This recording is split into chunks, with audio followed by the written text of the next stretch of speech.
Hello friends, welcome to only IAS Hindi. तो आज के इस सेशन में हम बात करने वाले हैं डे 12 मेंस आंसर राइटिंग की।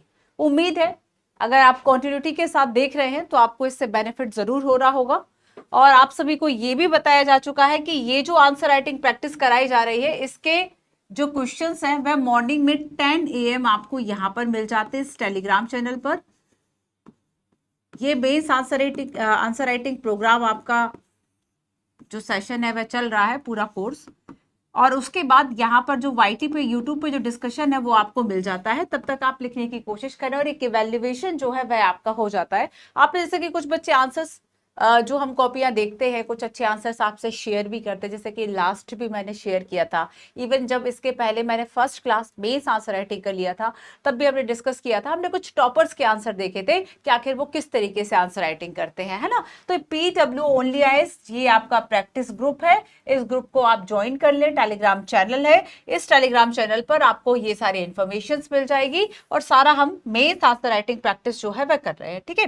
तो देखो इसमें हमारे टॉपिक कौन कौन से हैं, मैं आपको कुछ पहले टॉपिक्स के बारे में बताती हूँ। विभिन्न क्षेत्रों में विकास के लिए जो सरकारी नीतियां हैं, ठीक है, उनके कार्यान्वयन के मुद्दे हैं, प्रक्रिया है, विकास है, आगे की राह है। तो मेंस में बेसिकली जो प्रश्न आता है कि कोई भी पर्टिकुलर जो योजना है उसका मूल्यांकन आखिर क्या है। मूल्यांकन में क्या आता है, जैसे कि वो योजना है, आपको पता है कि उस योजना के बारे में पहले तो कुछ इन्फॉर्मेशन पूछी जाती है कि हाँ इसके ये इंपॉर्टेंट पॉइंट है।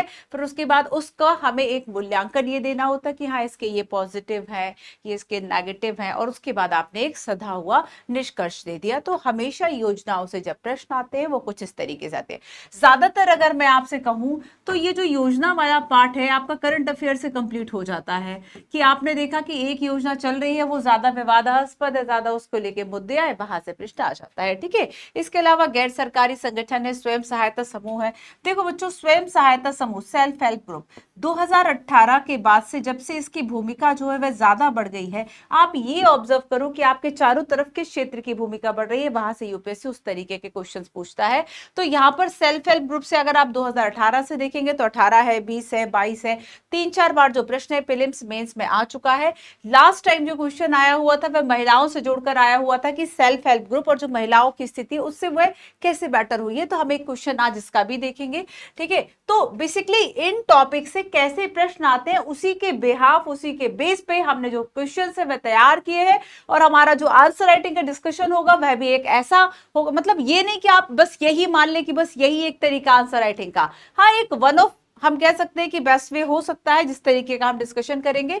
केंद्र और राज्यों द्वारा जो कमजोर वर्ग है उनके लिए कल्याणकारी योजनाएं, योजनाओं का प्रदर्शन, ठीक है। तो जैसे कि आप देखो इसमें प्रश्न क्या लिखा है, मतलब टॉपिक को समझो। यूपीएससी ने टॉपिक लिखा है कि जो कमजोर वर्ग है उनके लिए सरकार जो योजनाएं चला रही है, ठीक है, और उन योजनाओं का क्या प्रदर्शन है, मतलब वो किस तरीके से इफेक्टिव है, कितनी इफेक्टिव है, नहीं है, यहां से लेके प्रश्न, ठीक है, क्लियर। अब देखो, कमजोर वर्गों के संरक्षण और बेहतरी के लिए गठित तंत्र, कानून संस्थान निकाय, स्वास्थ्य, शिक्षा, मानव संसाधन से संबंधित सामाजिक क्षेत्र विकास प्रबंधन के मुद्दे, ठीक है। तो यहाँ पे क्या चीजें हमेशा कनेक्ट करके आएगा। तो जो अगर आप ठीक तरीके से मेंस का सिलेबस देखोगे बच्चों, कि प्रश्न अगर लिखा है कि योजनाओं का मूल्यांकन, तो हमेशा प्रश्न मूल्यांकन पे ही तो आता है ना। तो जैसे कि ई गवर्नेंस के मुद्दे हैं, तो आपने बताया कि ई गवर्नेंस के क्या पॉजिटिव इंपैक्ट है, ई गवर्नेंस से कैसे पारदर्शिता बढ़ी है, क्या चैलेंजेस हैं और क्या उसकी सॉल्यूशन हो सकते हैं, इस तरीके से प्रश्न आना। नागरिक चार्टर है, नागरिक चार्टर से भी यूपीएससी क्वेश्चन पूछ चुका है।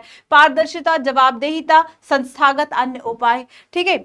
लोकतंत्र में सिविल सेवाओं की भूमिका आखिर जो है वह क्या है। तो यहाँ पर ये क्वेश्चन है, ये टॉपिक्स है, और हम इन टॉपिक से 7-8 क्वेश्चन जो है वह डिस्कशन करेंगे, जिसका कि ये जो क्लास पीडीएफ है आंसर राइटिंग का जो ये पीडीएफ है, ये आपको इस Telegram channel PW only eyes practice group, इसको स्कैन करके ज्वाइन कर लो, सर्च करके ज्वाइन कर लो।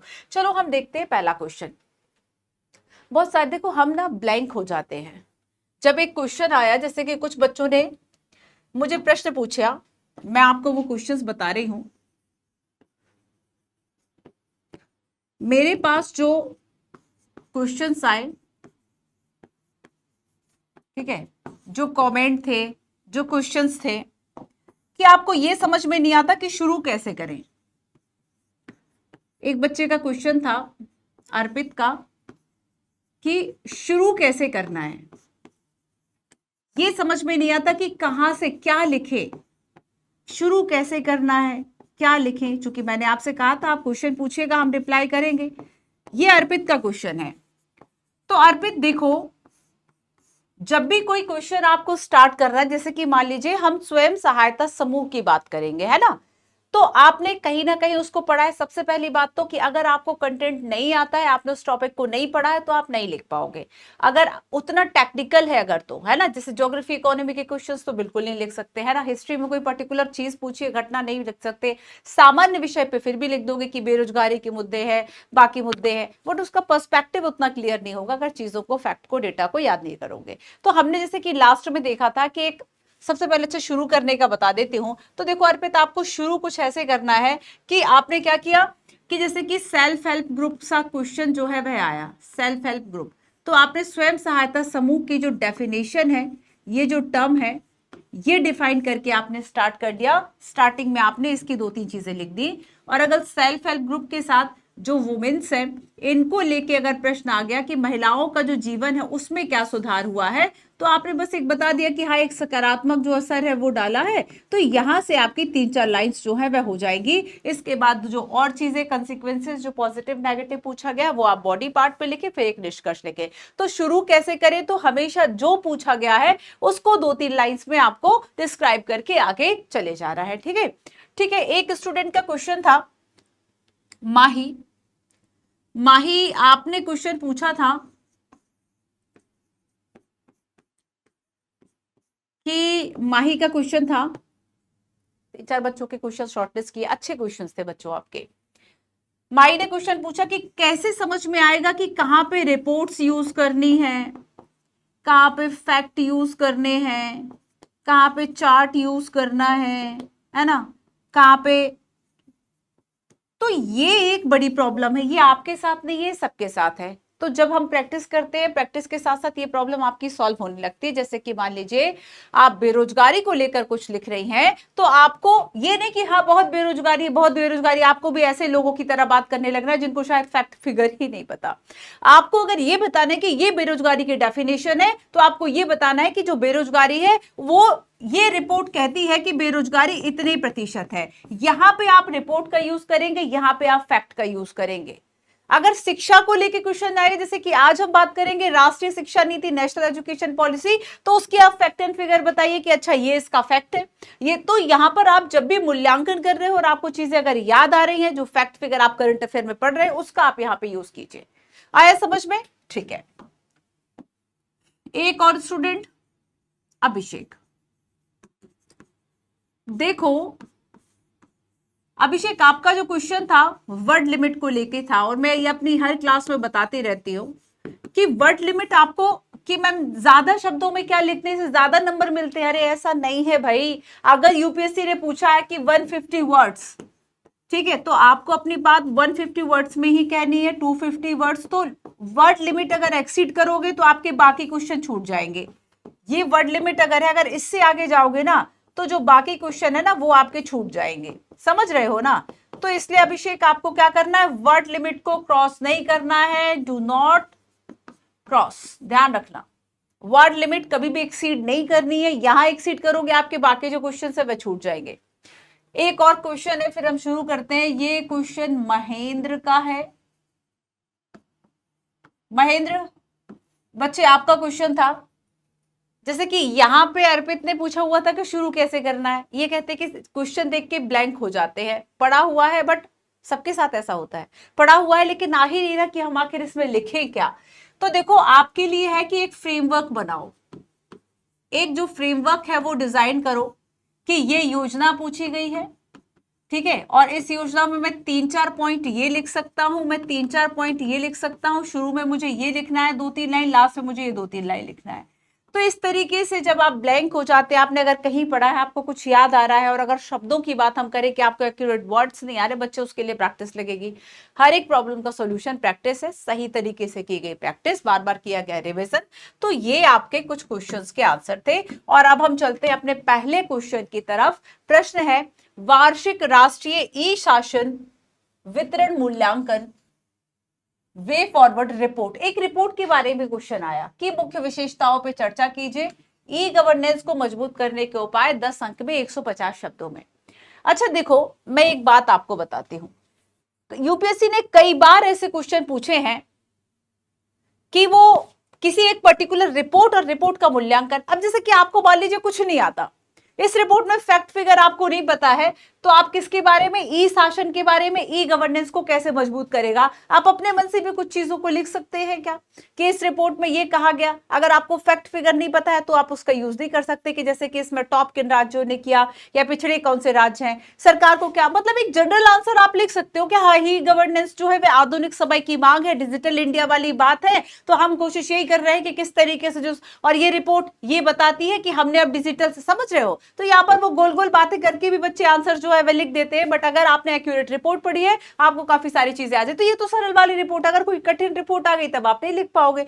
तो यहाँ पर ये आप जो इंपॉर्टेंट रिपोर्ट्स होती हैं, जो इंपॉर्टेंट सिनारियो चल रहा होता है, जैसे कि अब मान लो एआई का दौर है, आर्टिफिशियल इंटेलिजेंस का दौर है, तो आर्टिफिशियल इंटेलिजेंस के पॉजिटिव नेगेटिव इंपैक्ट, हालांकि यूपीएससी तो 2018-19 से ही पूछ रहा है, यूपीएससी जो है वह कॉन्सेप्ट से कई आगे है, जो बात हम 2029 और 2030 में अपनाएंगे उस बात को भी वो 24 में पूछ लेगा। तो यूपीएससी समय से कहीं आगे जाके जो प्रश्न है वह पूछता है कि आप कितने अपडेटेड है।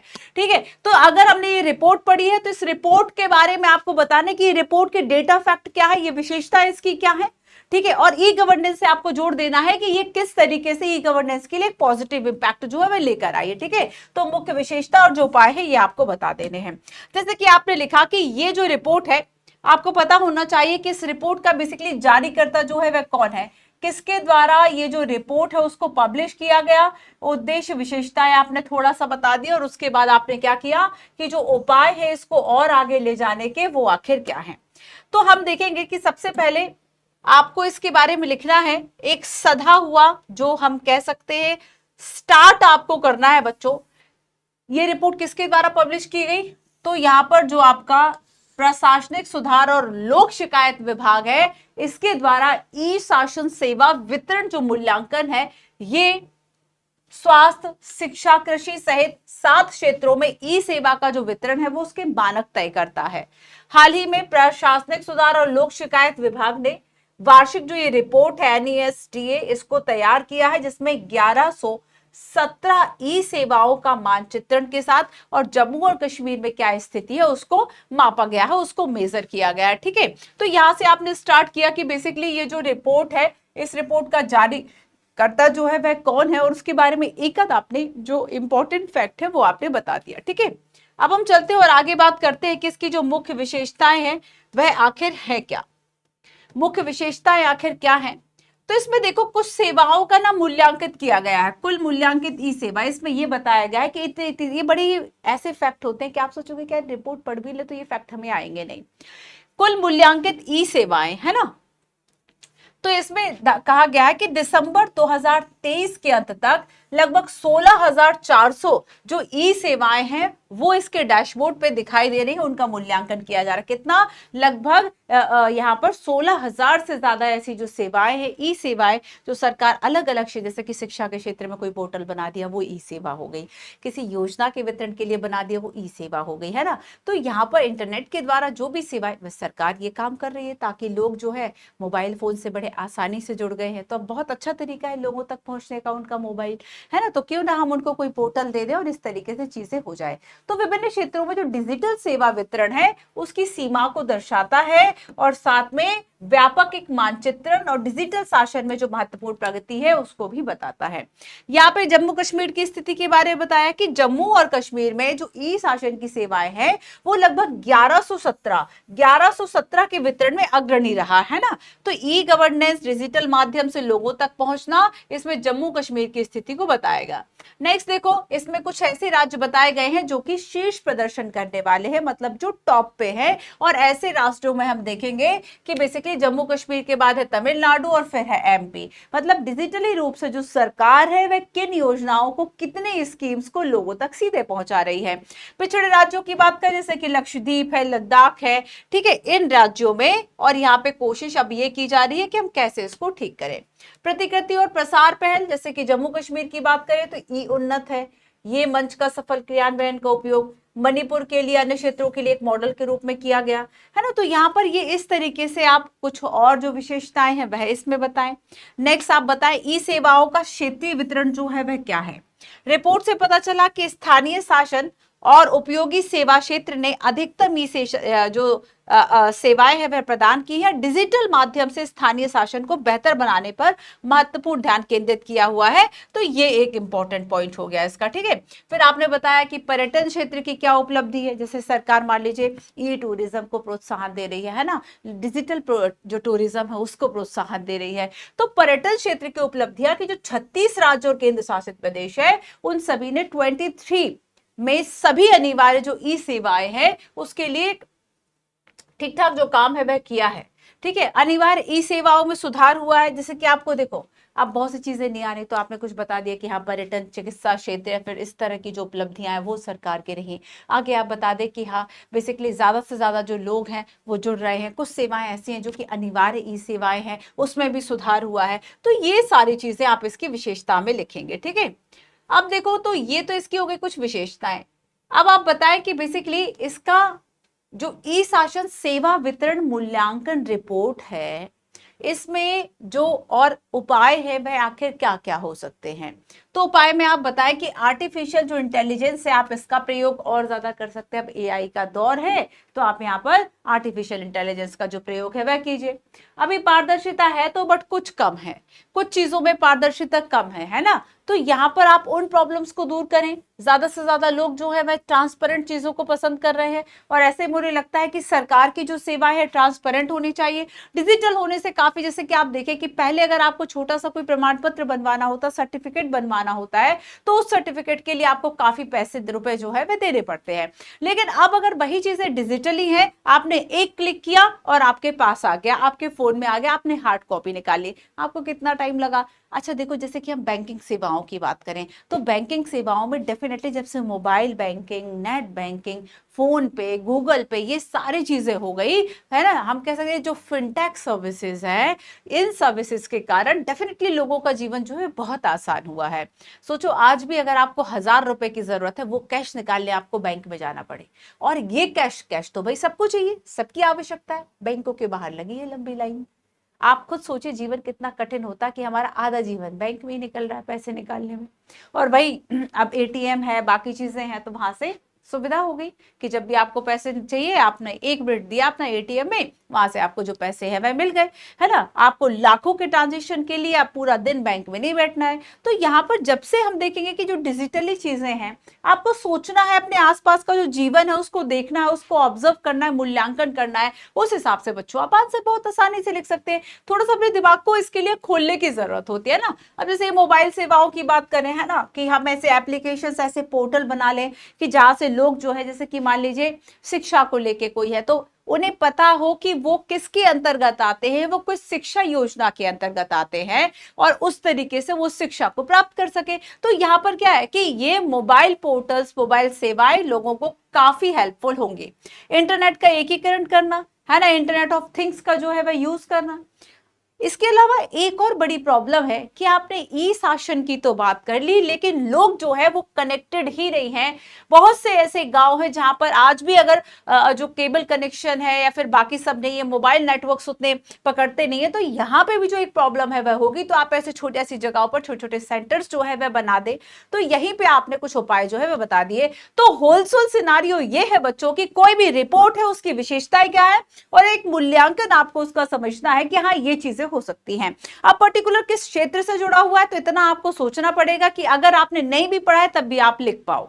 अगर आपको बहुत चीजें याद नहीं भी आ रही है, फैक्ट याद, जरूरी नहीं है कि आप बहुत बारीक, बहुत छोटे, बहुत ऐसे फैक्ट लिखो एग्जामिनर को खुद ही नहीं पता है कि इस रिपोर्ट में इतना क्या आया होगा, है ना। अब देखो जैसे कि हमने देखा कि बहुत सारी जगह ऐसी है जहां पर इंटरनेट का यूज नहीं है, है ना, या फिर इंटरनेट की वहां पे पहुंच नहीं है, तो ऐसे लोगों को जो है वह जोड़ा जाए। एक और इसमें प्रॉब्लम आती है कि अगर हम कंपैरेटिवली मैन और वुमेन की बात करें तो यहाँ पर जो पुरुष है उनके पास ज्यादा मोबाइल फोन और ज्यादा पहुंच है, बट महिलाओं के पास नहीं है। तो ये इस तरह से हमें एक डिजिटल जो एकीकरण है वो भी करना चाहिए। तो ये आप इसके जो उपाय हैं वह बता दें, ठीक है, क्लियर है। तो ई गवर्नेंस को और प्रबल करने के क्या उपाय है, अगर आपको ऐसा लग रहा है, वैसे तो एक योजना की रिपोर्ट पूछी गई है, फिर भी आप इसमें एग्जाम्पल्स में जो बच्चे पूछते हैं ना कि और क्या एग्जाम्पल्स ऐड कर सकते हैं, तो बच्चों आप इस एग्जाम्पल में ये ऐड कर दे कि बेसिकली सरकार ने ये नई योजना, ये नया पोर्टल जो है वह स्टार्ट किया है। आपका आंसर और भी ऑथेंटिक लगेगा। और फिर उसके बाद आप अपना जो निष्कर्ष है लास्ट में वह लिख दे। ग्रामीण क्षेत्रों में, अच्छा ये तो सेकंड है ना, तो यहां पर आप थोड़ा सा ये सब बता के और अब आपको लास्ट में थोड़ा सा ये लिख देना है कि हाँ इस तरीके का इसका जो निष्कर्ष है वह हो सकता है कि एआई है, ब्लॉकचेन है, डिजिटल साक्षरता जैसे जो उपाय है, इसके माध्यम से भारत में ई गवर्नेंस को बड़ी सफलता जो है वह मिल सकती है, जिससे वितरण में पारदर्शिता और भी ज्यादा आ जाएगी। ठीक है, क्लियर है। चलो नेक्स्ट चलेंगे और बात करेंगे नेक्स्ट क्वेश्चन की टॉपिक, क्वेश्चन नंबर 2। क्वेश्चन क्या है?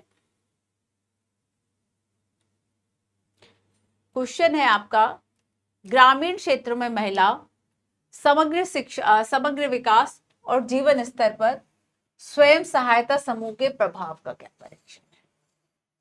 तो आप यहाँ पे शुरुआत स्वयं सहायता समूह से कर सकते हैं, या फिर महिलाओं के जीवन के प्रभाव, महिलाओं के जीवन में क्या इसका प्रभाव है, तो समग्र विकास में इसका प्रभाव और किस तरीके से महिलाओं के जीवन स्तर को बढ़ाने में स्वयं सहायता समूह जो है वह उसका रोल रहा है। आपने देखा होगा कि आपके चारों तरफ आप इस तरीके के कुछ सेल्फ हेल्प ग्रुप्स, कुछ ऐसे जैसे कि कमेटी, एक उसका रूप हो सकता है कि जो महिलाएं हैं वे आपस में मिल रही हैं, कुछ कुछ पैसे जो है वे, मान लीजिए 10 महिलाएं हैं, 1,000 रुपए इकट्ठा कर रही हैं और इससे किसी एक महिला के पास 10,000 रुपया जो वह चला जा रहा है। तो यहाँ पर जो इस तरीके के ग्रुप होते हैं उन ग्रुप से एक रिपोर्ट सामने आती है जिसमें कि ये बताया गया कि जो ये महिलाएं हैं ना, ये, या फिर अगर हम ग्रामीण क्षेत्रों की बात करें या फिर ऐसी आर्थिक पृष्ठभूमि की बात करें कि जिनके पास कभी एक साथ बहुत ज्यादा पैसा नहीं हो पाता है, और ऐसे में इन लोगों के लिए आवश्यकता और आर्थिक स्तर को ऊंचा उठाने के लिए, अपने घरेलू आवश्यकताओं की पूर्ति के लिए ये राशि उनके लिए बहुत इंपॉर्टेंट हो जाती है। कि जो मान लीजिए दैनिक दिहाड़ी के आधार पर काम कर रहे हैं, उनका पैसा खर्च होता जा रहा है, और ऐसे लोगों के अगर हम देखें तो ऐसे लोगों के घर में अगर 10,000 या 20,000 रुपया भी इकट्ठा आ जा रहा है, तो ऐसे में वो अपने बड़े काम जो है वह निपटा लेते हैं। तो डेफिनेटली उनके जीवन आय स्तर में एक बढ़ोतरी हुई है। तो स्वयं सहायता समूह के बारे में आप बताएं कि कैसे विकास है, जीवन स्तर को कैसे बदला जाता है। तो आप यहां पर ये डेवलपमेंट हो गया कि भैया आर्थिक विकास भी हुआ है, सामाजिक सशक्तिकरण भी हुआ है ना, आर्थिक विकास भी हुआ है, सामाजिक स्तर पर भी सशक्तिकरण हुआ है, शैक्षिक और स्वास्थ्य उन्नति भी, कि जब महिलाएं घर के बाहर निकली उन्हें पता चला कि अच्छा ये भी हो सकता है, उन्हें पता चला हेल्थ के बारे में जानकारी, उन्हें अन्य योजनाओं के बारे में जानकारी मिली, उन्हें शिक्षा के बारे में जानकारी मिली, और ऐसे में भी उनका जो डेवलपमेंट है वह हुआ। जब भी किसी वर्ग की बात करोगे, उसके विकास की बात करोगे, तो मानव विकास के लिए शिक्षा, स्वास्थ्य, भोजन, पोषण, यही सारी चीजें हैं। हमेशा आपको यही लिखना होगा कि जैसे कि मान लीजिए हम अभी यहां पर इनकी बात करें, कभी बुजुर्गों की बात करें, ट्रांसजेंडर की बात करें, तो कुछ चीजें तो इक्विवेलेंट है बच्चों, कि अगर आपने ट्रांसजेंडर में लिखा तो उनमें स्वास्थ्य को लेकर जागरूकता, उनमें शिक्षा को लेकर जागरूकता, उनमें रोजगार को लेकर, आय के स्तर को लेकर जागरूकता। वही बुजुर्गों के लिए आएगा कि उनकी देखभाल कैसे हो, उनकी आय एक सुनिश्चित कैसे की जाए, सरकार क्या पेंशन स्कीम्स। तो यहाँ पर क्या है कि कई चीजें ऐसी जो कि एकदम सेम होंगी, उसमें बदलाव नहीं होता। हाँ, योजनाएं बदल जाती हैं, डेफिनेटली लिखने का तरीका जो है वह बदल जाता है। बट अगर हम विकास की बात करें, जैसे कि आज मेरा विकास है, आपका विकास है, कैसे होगा कि हाँ आपके पास शिक्षा है, आप स्वस्थ हैं, आपका इनकम जो है वह ठीक है, आपका आय स्तर ठीक है, आप किसी और पर निर्भर नहीं है। तो यहाँ पे ये सारी चीजें सबके लिए एप्लीकेबल होंगी। सो शैक्षिक व स्वास्थ्य उन्नति, घरेलू हिंसा में कमी, घरेलू हिंसा में कमी, घरेलू हिंसा का एक कारण यह भी है कि आर्थिक प्रॉब्लम्स का होना, बहुत ज्यादा आर्थिक परेशानियों का होना, है ना। और ऐसे में जो पुरुष है वह महिला को समझ लेता है कि यही उसके आर्थिक जीवन की असली जड़ है, असली समस्या है। ऐसे में जब वही करने लगती है या फिर उसके इन तरह की योजनाओं में या स्कीम्स में भाग लेने से जब उसके घर में चीजें दिखाई देती है, पैसा आता है, चीजें कम होती है, तो घरेलू हिंसा में भी कमी होना, ये भी एक इसका पॉजिटिव इंपैक्ट है। अब बात आती है कि और जीवन स्तर को कैसे बदला। तो जब आय बढ़ी, शिक्षा बढ़ी, तो कौशल बढ़ा, ठीक है, स्वास्थ्य तक पहुंच हुई, पोषण तक पहुंच हुई। इसके अलावा शिक्षा जब बढ़ी तो यहां से भी बाल विकास हो, सारी चीजें। तो ये सारी चीजें जीवन स्तर को कैसे बदला, आप वो बताएं। क्लियर है? चलिए सबसे पहले बात करेंगे थोड़ी सी प्रस्तावना की, आप इवन इंट्रोडक्शन में क्या लिख सकते हैं। इंट्रोडक्शन एक कंपैरेटिवली बड़ा है, बट आपको बच्चों समझाने के लिए कि आप इस तरीके से लिख सकते हैं, वो बात यहां की जा रही है। विकासशील अर्थव्यवस्थाओं में आर्थिक विकास के लिए ग्रामीण महिलाओं, विशेष तौर पर हाशिए पर पड़े समुदाय की महिलाओं को सशक्त बनाना बहुत जरूरी है। स्वयं सहायता समूह इस सशक्तिकरण की प्रक्रिया में अहम भूमिका जो है वह निभाता है। तो हमने क्या देखा कि विकासशील, देखो जोड़ा कहां से, अब ये आपके शब्द है, ये जितना पढ़ोगे उतना आपको आएंगे। आपने विकासशील अर्थव्यवस्था से सीधा जोड़ लिया। पहले आपने शब्द लिखा कि विकासशील अर्थव्यवस्था में चाहते हैं कि आर्थिक विकास हो, तो महिलाओं का विकास जरूरी है, और महिलाओं के विकास में स्वयं सहायता समूह जो है वह एक बड़ी भूमिका निभा रहा है। इससे अच्छा इंट्रो क्या हो सकता है? Best intro. जो ग्रामीण महिलाओं को वित्तीय, सामाजिक और राजनीतिक स्वतंत्रता हासिल करने के लिए एक साधन मुहैया कराएगा। सूक्ष्म वित्त, यहां पे ये जो माइक्रो फाइनेंस की बात हो रही है ना, सूक्ष्म वित्त है ना, बनाकर सूक्ष्म वित्त है, कौशल विकास है, सामूहिक सौदेबाजी तक पहुंच को सुविधाजनक बनाता है। महिलाएं जो है वह घर के बाहर निकलती हैं तो ये व्यवसाय शुरू करने में उनकी मदद करेगा, सामाजिक स्थिति में सुधार करने में। अगर मैं कहूं तो बच्चों इस पूरे पैराग्राफ में, जो ये इंट्रो का पैराग्राफ है, इसमें दोनों चीजें हो गई, आपकी आर्थिक विकास की भी बात, सारे विकास की बात हो गई। बस इन्हीं चीजों को और ओपन कर दो।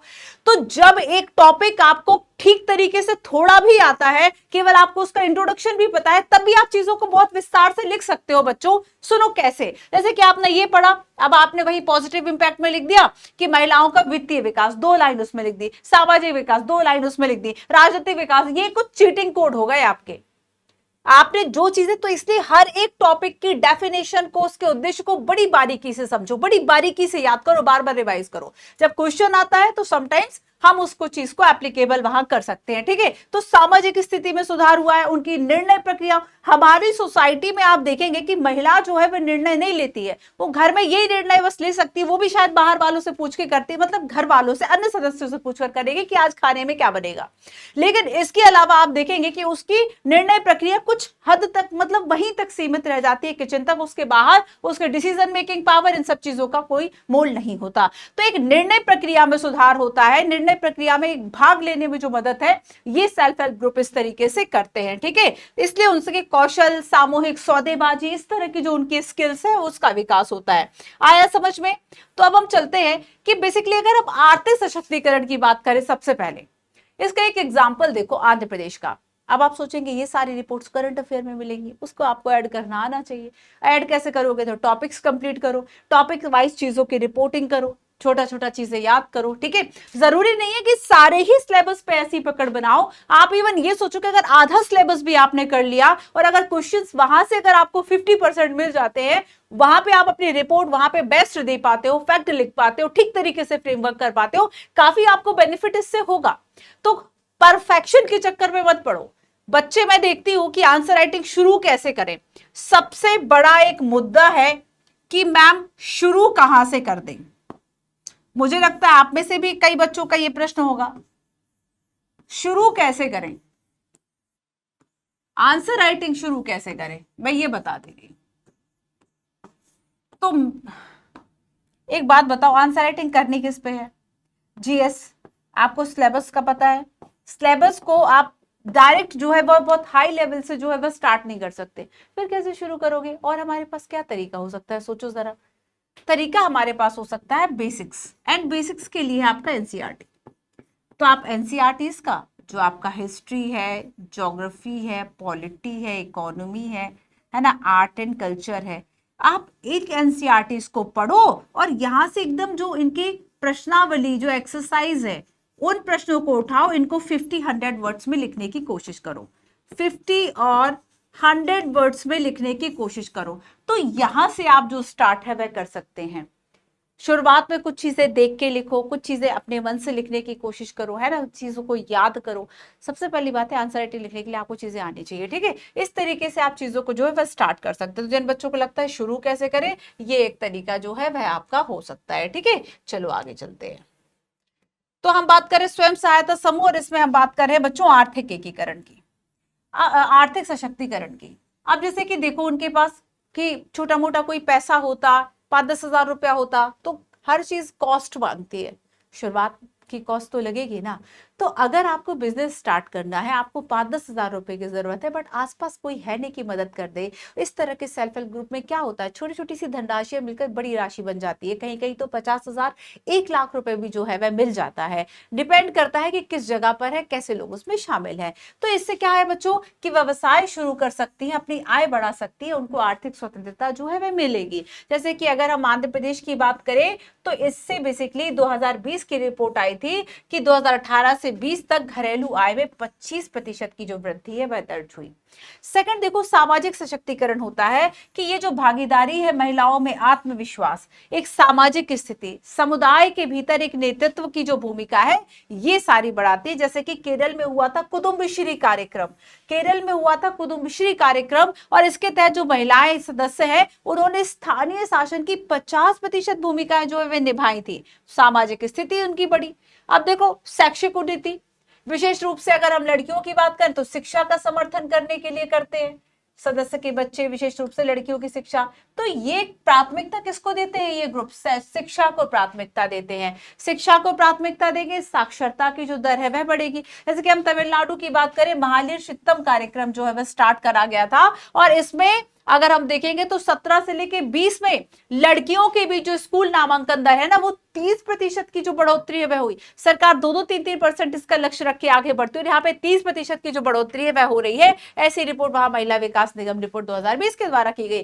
तो शैक्षिक उन्नति, सामाजिक भागीदारी, है ना, कौशल का विकास, आर्थिक स्थिति का विकास, तो ये सारी चीजें सेल्फ हेल्प ग्रुप से एक बेनिफिट आपको होगा, ठीक है। नेक्स्ट देखो, घरेलू हिंसा में कमी, महिलाओं के लिए एक सहायता प्रणाली जो है वह देते हैं, घरेलू हिंसा से लड़ने, कानूनी सहायता प्राप्त करने के लिए सशक्त। जैसे महिलाएं घर से नहीं निकल पाती, उन्हें समझ ही नहीं आता कि कैसे वह खुद को बचाए, और ऐसे में जब वह घर से बाहर निकल रही है, 10 लोगों से मिल रही है, 10 तरह की उन्हें हेल्प मिल जाती है ना, उन्हें पता चलता है कि ऐसे ऐसी जो चीजें हैं वह, ऐसे योजनाएं हैं, हम इस तरीके से पुलिस की मदद ले सकते हैं, ऐसे सोसाइटी की मदद ले सकते हैं, तो उनकी वो जो हेजिटेशन है कि वह किसी भी बात को, घरेलू हिंसा जान तो शुरू कहां से होती है, कि पहली बार ही जब इस तरह की घटनाएं होती है तभी चुप्पी साध लेना, यहां से घरेलू हिंसा जो वो स्टार्ट होती है। जब आप खामोश रहते हैं, वो आपकी खामोशी अपराधों को बढ़ावा देती है, और यहां से जब आप बाहर निकलते, सशक्त होते हैं, तो ऐसे में अपराधों से लड़ने, है ना, घरेलू हिंसा से लड़ने की जो क्षमता है वह विकसित होती है। तो ये है, जैसे कि बिहार में जीविका कार्यक्रम, जीविका कार्यक्रम की बात करें तो इसमें सामूहिक कार्रवाई, सामाजिक कार्रवाई, कानूनी जागरूकता अभियान, ये सारे जो अभियान है, कुछ लोगों को पता ही नहीं होता है कि हमारे साथ घरेलू हिंसा हो रही है।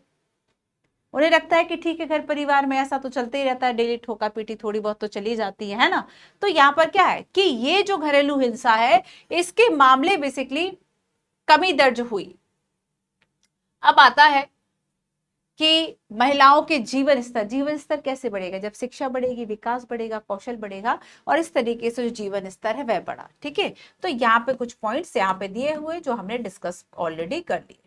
चलिए, तो आप लास्ट में बताइए कि ग्रामीण क्षेत्रों में महिलाओं का जो विकास और जीवन स्तर है वो बेहतर बना है, जो क्वेश्चन में पूछा गया उसी को और ओपन कर दे पॉजिटिव के साथ। जैसे कि हम डिजिटल प्रौद्योगिकी से इसको जोड़ सकते हैं कि जो डिजिटल प्रौद्योगिकी है, ठीक है, निरंतर इसका विस्तार है, वित्तीय सेवाएं हैं, प्रशिक्षण है, बाजार तक महिलाओं की पहुंच है, तो यहाँ से सामाजिक आर्थिक उनकी जो भूमिका है वह बड़ी है, वो सशक्त बनी है। तो ये हो गया आपका सेल्फ हेल्प ग्रुप वाला आंसर।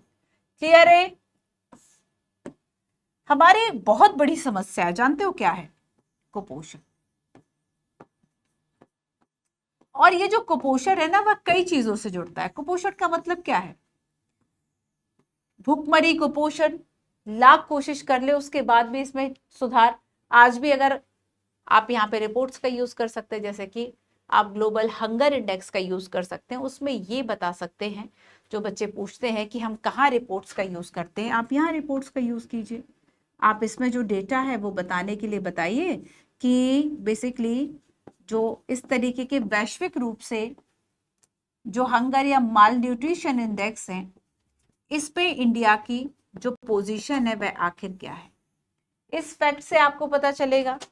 ठीक है, तो कुपोषण को बेसिकली आपको जोड़ना है और भी कई सामाजिक समस्याओं से, जैसे कि कम उम्र में विवाह हो जाना, और इस वजह से जब खुद एक प्रॉपर जो है वह विकसित नहीं है लड़की, और वहां से जो प्रॉब्लम है वह कुपोषण की स्टार्ट हो जाती है। ठीक है, तो यहाँ पर देखो कि कुपोषण की जो समस्या है वो कैसी है, वो एक अंतर पीढ़ीगत परिणामों के संदर्भ में आपको चर्चा करनी है। अंतर पीढ़ीगत, अंतर का मतलब क्या है कि माँ से जो बच्चे में कुपोषण पहुंच रहा है, माँ से जो बच्चे में कुपोषण पहुंच रहा है, जब माँ कुपोषित है बच्चा भी कुपोषित होगा। आप देखेंगे कि गांव में, मैं भी अपने चारों तरफ, ऐसा नहीं कि आप दिल्ली में हो तो आप इस चीज को देखते नहीं है, आप बहुत ऐसा लेबर क्लास देख ले या फिर और भी वर्ग देख ले, 4-4 5-5 बच्चे हैं उनके। तो यहाँ पर क्या है कि बेसिकली आपको लगता है कि वो सही भोजन उनको मिल पाता होगा, या फिर वो बहुत छोटी उम्र से बच्चे उनके होने लगते हैं, 14-15-16 साल से जो बच्चे होने लगते हैं, तो ऐसे में जो माँ से कुपोषण है वो बच्चे को पहुंचता है। तो अब इसलिए तो सरकार माँ के पोषण की बात करती है, बच्चे के पोषण की बात करती है, तो माँ का ख्याल क्यों रखा जाता है, ताकि बच्चा जो है वह स्वस्थ हो। तो अंतर पीढ़ीगत जो परिणाम है यहाँ पे उसकी चर्चा की गई। भारत में महिलाओं की पोषण स्थिति में सुधार के लिए आवश्यक विशिष्ट उपाय जो है वह क्या है, ये आपको बताने हैं। तो प्रश्न में क्या पूछा, और प्रश्न एक बार देखो, प्रश्न में पूछा गया मातृ कुपोषण के भारत में अंतर पीढ़ीगत परिणामों पर चर्चा, बाल स्वास्थ्य परिणाम और ये कुपोषण चक्र की स्थिरता के संदर्भ में महिलाओं की पोषण स्थिति के सुधार में उपायों की क्या आवश्यकता है। सबसे पहले आप इस क्वेश्चन को तोड़ के बता दो कि हाँ, इसमें अंतर पीढ़ीगत ये हमें बताना है, और ये बताना है कि सरकार ने क्या क्या कार्यक्रम। अगर मान लीजिए 4-5 बातें भी पूछी, आप 2-3 चीजों को भी ठीक से लिख के समराइज कर पाते हो, तो ये अच्छा आंसर आपका बन जाता है। ठीक है, चलो आगे चलते हैं। तो देखो, जैसे कि आपने बताया कि जो कुपोषण चक्र है, कि माँ से बच्चे में जो कुपोषण पहुंच रहा है, ये अंतर पीढ़ीगत इसके परिणाम। अब देखो, इसके अंतर पीढ़ीगत परिणाम क्या हुए, माँ का ही वजन जो है वह कम है, वही कुपोषित है, तो जन्म के समय कम वजन है ना, अवरुद्ध विकास ठीक तरीके से, चाहे मेंटल डेवलपमेंट की बात करें और बाकी डेवलपमेंट्स की बात करें, ये विकास नहीं होता है, अवरुद्ध विकास का हो जाना, और मातृ और शिशु मृत्यु दर में वृद्धि होती है ना, मातृ और शिशु मृत्यु दर में वृद्धि होती है, ये भी इसकी एक बहुत बड़ी प्रॉब्लम है। आर्थिक बोझ जो है वह बढ़ जाता है। आर्थिक बोझ कैसे बढ़ेगा, कि बच्चा अगर स्वस्थ है तो आपको आगे दवाई कराने की जरूरत नहीं है, आपने अगर ठीक तरीके से खाना पीना खुराक सारी चीजें ली है तो नहीं है जरूरत। लेकिन अगर वही प्रॉब्लम हुई है, आपने ही ठीक तरीके से खाना पीना नहीं खाया, बच्चा कुपोषित हुआ, फिर आप डॉक्टर जो है वह जाओगे, है ना, बार बार आपको क्या करना पड़ेगा, उसको डॉक्टर को लेके अस्पताल, डॉक्टर के पास जाओगे, अस्पताल लेके भागोगे, तो वहां से एक जो आर्थिक बोझ है वो बढ़ जाएगा। एनीमिया, ये एक आप देखेंगे कि भारत की जो एनीमिया रिपोर्ट है कि महिलाओं में एनीमिया के जो केसेस है वह बहुत ज्यादा हैं, और इस वजह से जो स्वास्थ्य है उनका प्रभावित होता है। तो बेसिकली आप देखें, ये इम्यून सिस्टम जो है वह वीक है, आपको जो प्रतिरक्षा तंत्र है वह वीक है ना, वो वीक क्यों हो रहा है, क्योंकि समस्या ये एनीमिया, खून की कमी है ना, आरबीसीज की कमी। अब इसमें सुधार जो है वह क्या क्या हो सकते हैं, तो वहां पे आपने बता दिया। आओ पहले इनको डिस्कशन जो है वह करते हैं थोड़ा सा विस्तार से। ठीक है, आपने शुरू में बता दिया, ये इंट्रोडक्शन हो गया कि भारत में जो मातृ कुपोषण है वो गंभीर समस्या है, और गर्भावस्था से पहले और उसके दौरान जो अपर्याप्त पोषण का सेवन है ये इसमें शामिल है। कई गर्भावस्थी महिलाएं पतलेपन 19%, अधिक वजन या मोटापे से ग्रस्त 24%, एनीमिया से ग्रस्त 57%। सोचो, अगर 60% महिलाएं ऐसी जिनमें ब्लड की कमी है, खून की कमी है, तो डेफिनेटली बच्चों में वो डेफिशिएंसी जाएगी। तो यहाँ पर नेशनल, अगर हम अपने फैमिली हेल्थ सर्वे की बात करें, है ना, जो परिवार स्वास्थ्य जो आपका सर्वे है, इससे ये पता चलता है कि अगर 60% महिला सोचो एनीमिया से ग्रस्त है, तो 60% बच्चा तो वैसे ही कुपोषण जो है वह पैदा हो रहा है, फिर आप उसको पोषण दो, है ना, वही बात है। तो ये क्या है कि माता और बच्चे दोनों पे जो प्रभाव है वो पड़ेगा। तो मातृ कुपोषण एक गंभीर समस्या है, वहां से बच्चे में चला गया। हेल्थ सर्वे रिपोर्ट जो है वह ये कह रही है कि ये प्रॉब्लम पतलेपन, अधिक मोटापा या एनीमिया की वजह से हो रही है, जिससे पीढ़ियों तक जो कुपोषण का चक्र है वह चलता ही रहता है। आप देखिएगा कि आपको जेनेटिक रूप से कई प्रॉब्लम्स होती है, जैसे कि अगर कोई डायबिटिक है, किसी के पापा मम्मी, घर में पेरेंट्स में किसी को डायबिटीज है या कोई अन्य बीमारी है शुगर की या फिर कोई भी बीमारी है XYZ, वो बीमारी उनसे बच्चों में आ जाती है। तो ये क्या है, ये अंतर पीढ़ीगत परिणाम ही हम उसको कहेंगे कि एक पीढ़ी से दूसरी पीढ़ी में जो चीजें हैं वह ट्रांसफर हो रही है। तो वही अगर आप अवेयर हैं, आप हेल्थ को लेके देखो, हमारे देश में लिटरली बच्चों आप अपने चारों तरफ देखेंगे बहुत हेल्थ को लेके लोग अवेयर नहीं है। उन्हें लगता है कि बस अगर हम अच्छा खाएंगे, एक्सरसाइज नहीं करेंगे तब भी हम स्वस्थ रह लेंगे, ये भी पॉसिबल नहीं है। बहुत सारी बीमारियां आप देखेंगे कि अगर जो जैसे कि अगर दिल्ली की बात करें, है ना, या फिर आप देखेंगे इस तरह के बड़े शहरों में बीमारियां बढ़ने लगी हैं, उसके पीछे रीजन है कि आप किसी भी तरह का जो फिजिकल वर्क है वह नहीं कर रहे हैं, मेंटली वर्क आप फिर भी कर रहे हैं, सिटिंग डेस्क जॉब जो है वह ज्यादा बढ़ रही है। यहां से जो प्रॉब्लम्स है, चाहे हाई ब्लड प्रेशर की बात करें, शुगर की बात करें, है ना, और भी कई प्रॉब्लम्स की बात करें, ये सारी प्रॉब्लम्स क्यों बढ़ रही है? Because of lifestyle. तो लाइफस्टाइल की वजह से प्रॉब्लम्स जो है वह हो रही है ना। चलिए शुरू करते हैं। तो मात्र कुपोषण के अंतर पीढ़ीगत जो परिणाम है उसकी पहली बात क्या है, जन्म के समय जो शिशु का वजन है वो कम होता है, बीमारियों का जो खतरा है वह बढ़ जाता है, शिशु मृत्यु दर जो है वह बढ़ जाती है। ठीक है, जैसे कि अगर हम 18% बच्चों की बात करें तो वो बेसिकली कम वजन के थे। अवरुद्ध विकास, माताओं में कुपोषण के कारण बच्चों का विकास अवरुद्ध हो जाता है, शारीरिक और संज्ञानात्मक विकास बुरी तरह से प्रभावित होता है। 35% से अधिक जो मातृ और बाल्यावस्था है वो कुपोषण के कारण अविकसित रह गए, है ना। ये सारी चीजें। शिशु मृत्यु दर में वृद्धि कि सबसे ज्यादा देखो कि मातृ पोषण से शिशु की प्रतिरक्षा अगर कमजोर हो गई, वे संक्रमण और जीवन के खतरे से संबंधित स्थितियों के प्रति ज्यादा संवेदनशील हो जाते हैं। जैसे कि अगर हम यूपी की बात करें जहां पे मातृ कुपोषण ज्यादा है, तो यहाँ पे जो शिशु मृत्यु दर है वो भी ज्यादा है, जैसे कि 1000 जीवित जन्मों पर 38 मौतें जो है वह थी 2020 में। आर्थिक बोझ की बात करें कि स्वास्थ्य देखभाल की लागत जो है वह बढ़ जाती है, बिल्कुल सही बात है। वही बात है कि आप अस्पताल बार बार लेके जा रहे हो बच्चे को, आर्थिक बोझ तो आएगा, इससे अच्छा खा लेते उसका। तो हमारे यहाँ अवेयरनेस जो है वह है नहीं इन चीजों को लेके। उन्हें लगता है कि ठीक है, जब डॉक्टर कहेगा तभी हम एप्पल खाएंगे, जब डॉक्टर कहेगा तभी हम ये चीजें खाएंगे, उसके अलावा आपको नहीं खाना है ना आपको ठीक तरीके से। तो हमारे यहाँ हेल्थ आप देखेंगे कि फूड की जो हैबिट्स हैं बहुत गलत है। भारत में अगर आप देखेंगे अपने चारों तरफ आपने समस्या को देखा होगा, अगर आपके घर में सबसे ज्यादा जो तबीयत खराब रहती होगी वह घर में मम्मी लोगों की, उसके पीछे रीजन क्या है? ठीक तरीके से वो पोषण युक्त खाना नहीं खाएंगे, है ना। हमारे यहाँ जो रोटी दाल जो चावल वाला कॉन्सेप्ट है, केवल यही जो कॉन्सेप्ट आप साल साल भर खा रहे हो, तो पोषण कहां से मिलेगा? आप बाकी चीजें ना प्रॉपर अनाज, ना प्रॉपर फल, ना, तो हमारी जो डाइट है वो कैसी रहती है? केवल पेट भरने के लिए भोजन होता है, पोषण के लिए नहीं होता है। ये जो हमारी अब देखो, जैसे ये तो प्रॉब्लम हो गई, अब इसी का सॉल्यूशन बता दो कि हाँ लोगों को अवेयर किया जाए कि आपकी बेसिकली जो प्लेट है, जो थाली है, उसमें क्या क्या होना चाहिए। ठीक है, उसके लेकिन आपकी थाली में जो जो बताया गया वो होना चाहिए, उसके लिए आपकी आर्थिक स्थिति अच्छी होनी चाहिए, ऑब्वियस सी बात है। तो ये सारी प्रॉब्लम्स होंगी, तो सारी चीजें फिर जाके इनकम से जुड़ जाती हैं, इनकम से जुड़ेंगी तो फिर बाकी देश के विकास से जुड़ जाएंगे। ठीक है, चलिए आगे चलेंगे। एनीमिया का प्रचलन अगर हम देखें, विटामिन की कमी की बात करें, उच्च दर सीधे तौर पर मृत जो मातृ कुपोषण है उससे जुड़ा है, जिससे खराब स्वास्थ्य, अविकसितता का जो चक्र है वह गहरा हो जाता है। ठीक है, प्रतिरक्षा प्रणाली का कमजोर होना, इम्यून सिस्टम का कमजोर होना। अब आप बताएं कि बेसिकली, अच्छा ये बताओ, ये तो प्रॉब्लम्स थी, सॉल्यूशन क्या हो सकता है? सॉल्यूशन क्या हो सकता है? जैसे कि आप बार बार बीमार पड़ रहे हैं, आपको नहीं लगता है कि आपको फिर जांच भी कराने चाहिए?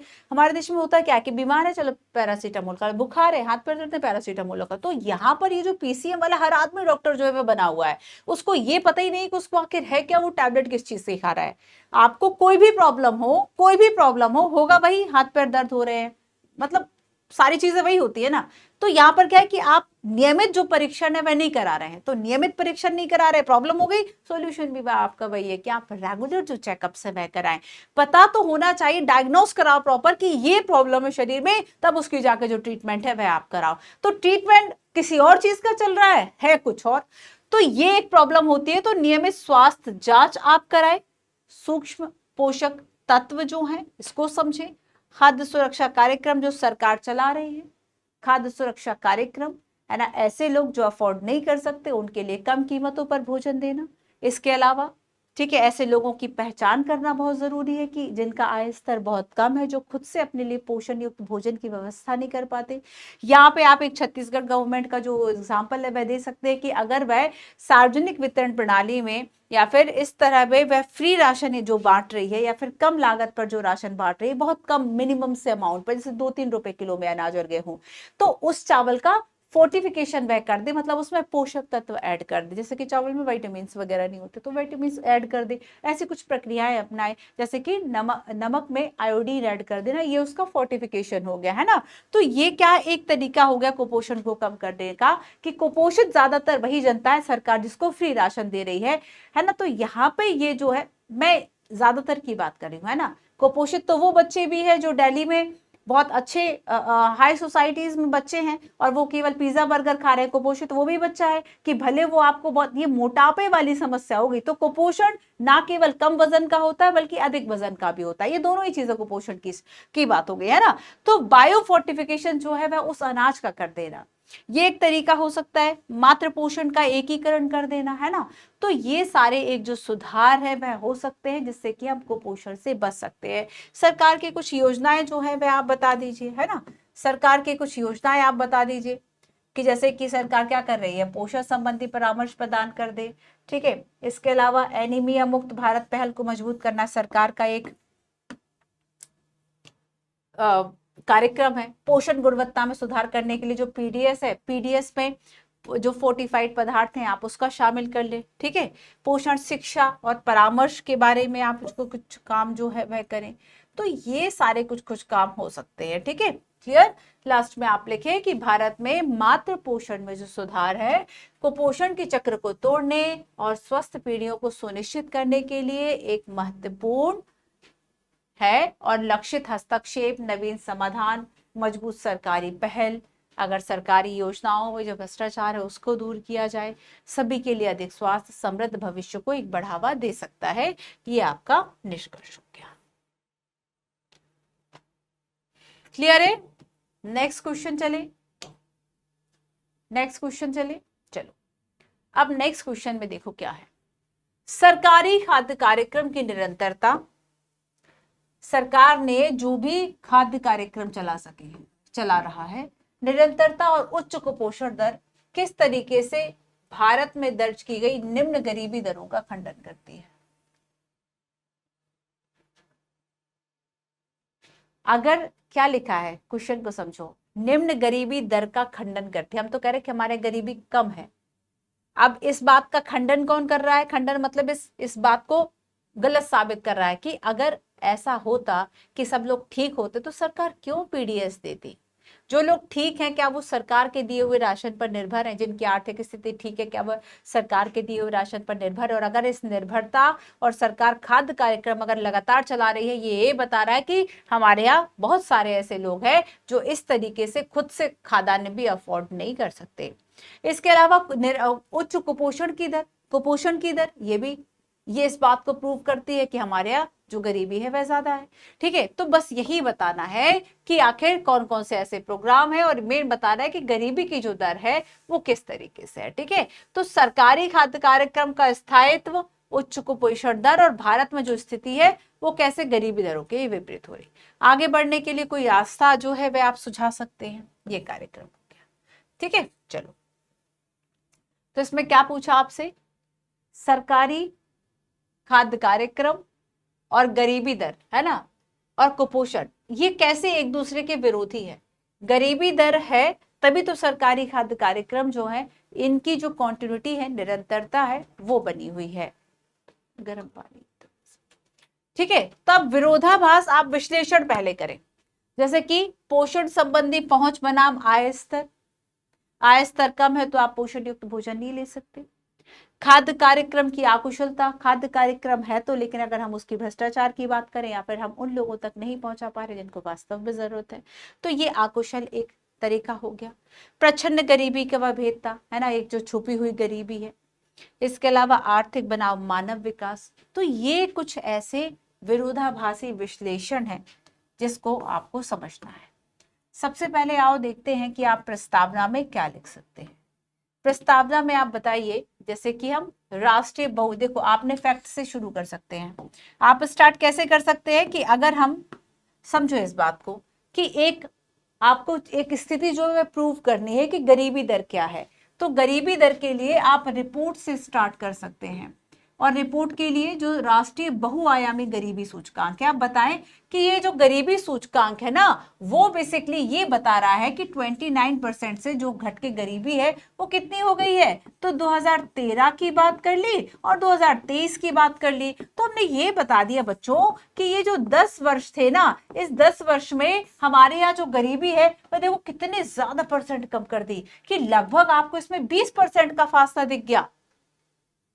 आपको इसमें 20% का फासला दिख रहा है कि भाई यहाँ 11 है और यहाँ पे 30 से समझ लो, मान लो।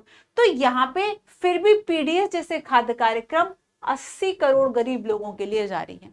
80 CR। अब चाहे ये भ्रष्टाचार के कारण हो, है ना, या फिर और भी, चाहे लोग इतने गरीब हो, उच्च इसके लिए और कुपोषण उच्च स्तर पे बना हुआ है, जिसके साथ भारत की बाल कुपोषण दर 18% है। वैश्विक भुखमरी सूचकांक 2023 के अनुसार विश्व स्तर पर सबसे अधिक है। अब देखो वैश्विक भुखमरी सूचकांक क्या कह रहा है कि विश्व स्तर पर सबसे अधिक जो गरीबी है वह बनी हुई है। तो ये गरीबी मापन है और ये कुपोषण है। आया समझ में? तो यहां से आप इस तरह के क्वेश्चंस में स्टार्टिंग जो है वह इस तरह की रिपोर्ट से कर सकते हो। ठीक है, अब आओ हम देखते हैं कि सरकारी खाद्य कार्यक्रम, कुपोषण और निम्न दर, इनमें एक विरोधाभास का विश्लेषण आप करना है। ठीक है, तो इसमें आप क्या लिख सकते हैं? कम गरीबों के साथ उच्च कुपोषण दर से पता चलता है कि संतुलित और जो पौष्टिक भोजन है, संतुलित और पौष्टिक भोजन तक पहुंच सुनिश्चित करने के लिए अकेले अपर्याप्त हैं। अकेले जो उनकी आय है वो अपर्याप्त है। तो एक तरफ आप पोषण की बात करें, पोषण संबंधी पहुंच बनामा स्तर, वही बात है ना कि अगर लोग नहीं कहते अरे दाल रोटी चल रहा है, बस दाल रोटी चल रहा है, उसका दाल रोटी चलने का मतलब क्या है कि यहाँ कुछ और नहीं मिल रहा है। इसका मतलब क्या है? तो इसका मतलब ये है कि भाई इनकम आपकी उतनी ही है जितने में केवल दाल रोटी खाई जा सकती है। आप ज्यादातर अपने चारों तरफ यही तो एक पेट डायलॉग सुन लेते कि बस चल रहा है, दाल रोटी चल रही है। तो ये सारी चीजें क्या है कि कम गरीबी के साथ साथ उच्च कुपोषण दर है।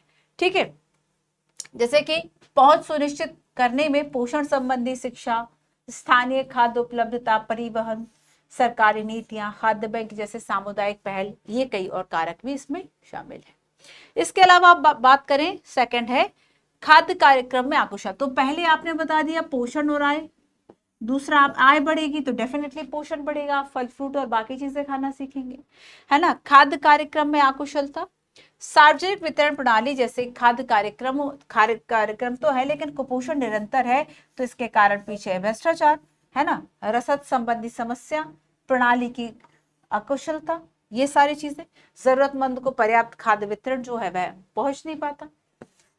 चलो नेक्स्ट देखते हैं प्रच्छन्न गरीबी। निकट गरीब परिवारों के बीच में आय की अस्थिरता खाद्य सुरक्षा की अल्प स्थायी अवधि को जन्म देती है। तो एक प्रच्छन्न गरीबी है जिससे गरीबी के आंकड़े अक्सर शामिल नहीं किया जाता है, लेकिन वास्तविक सीमा जो है वह छिप जाती है।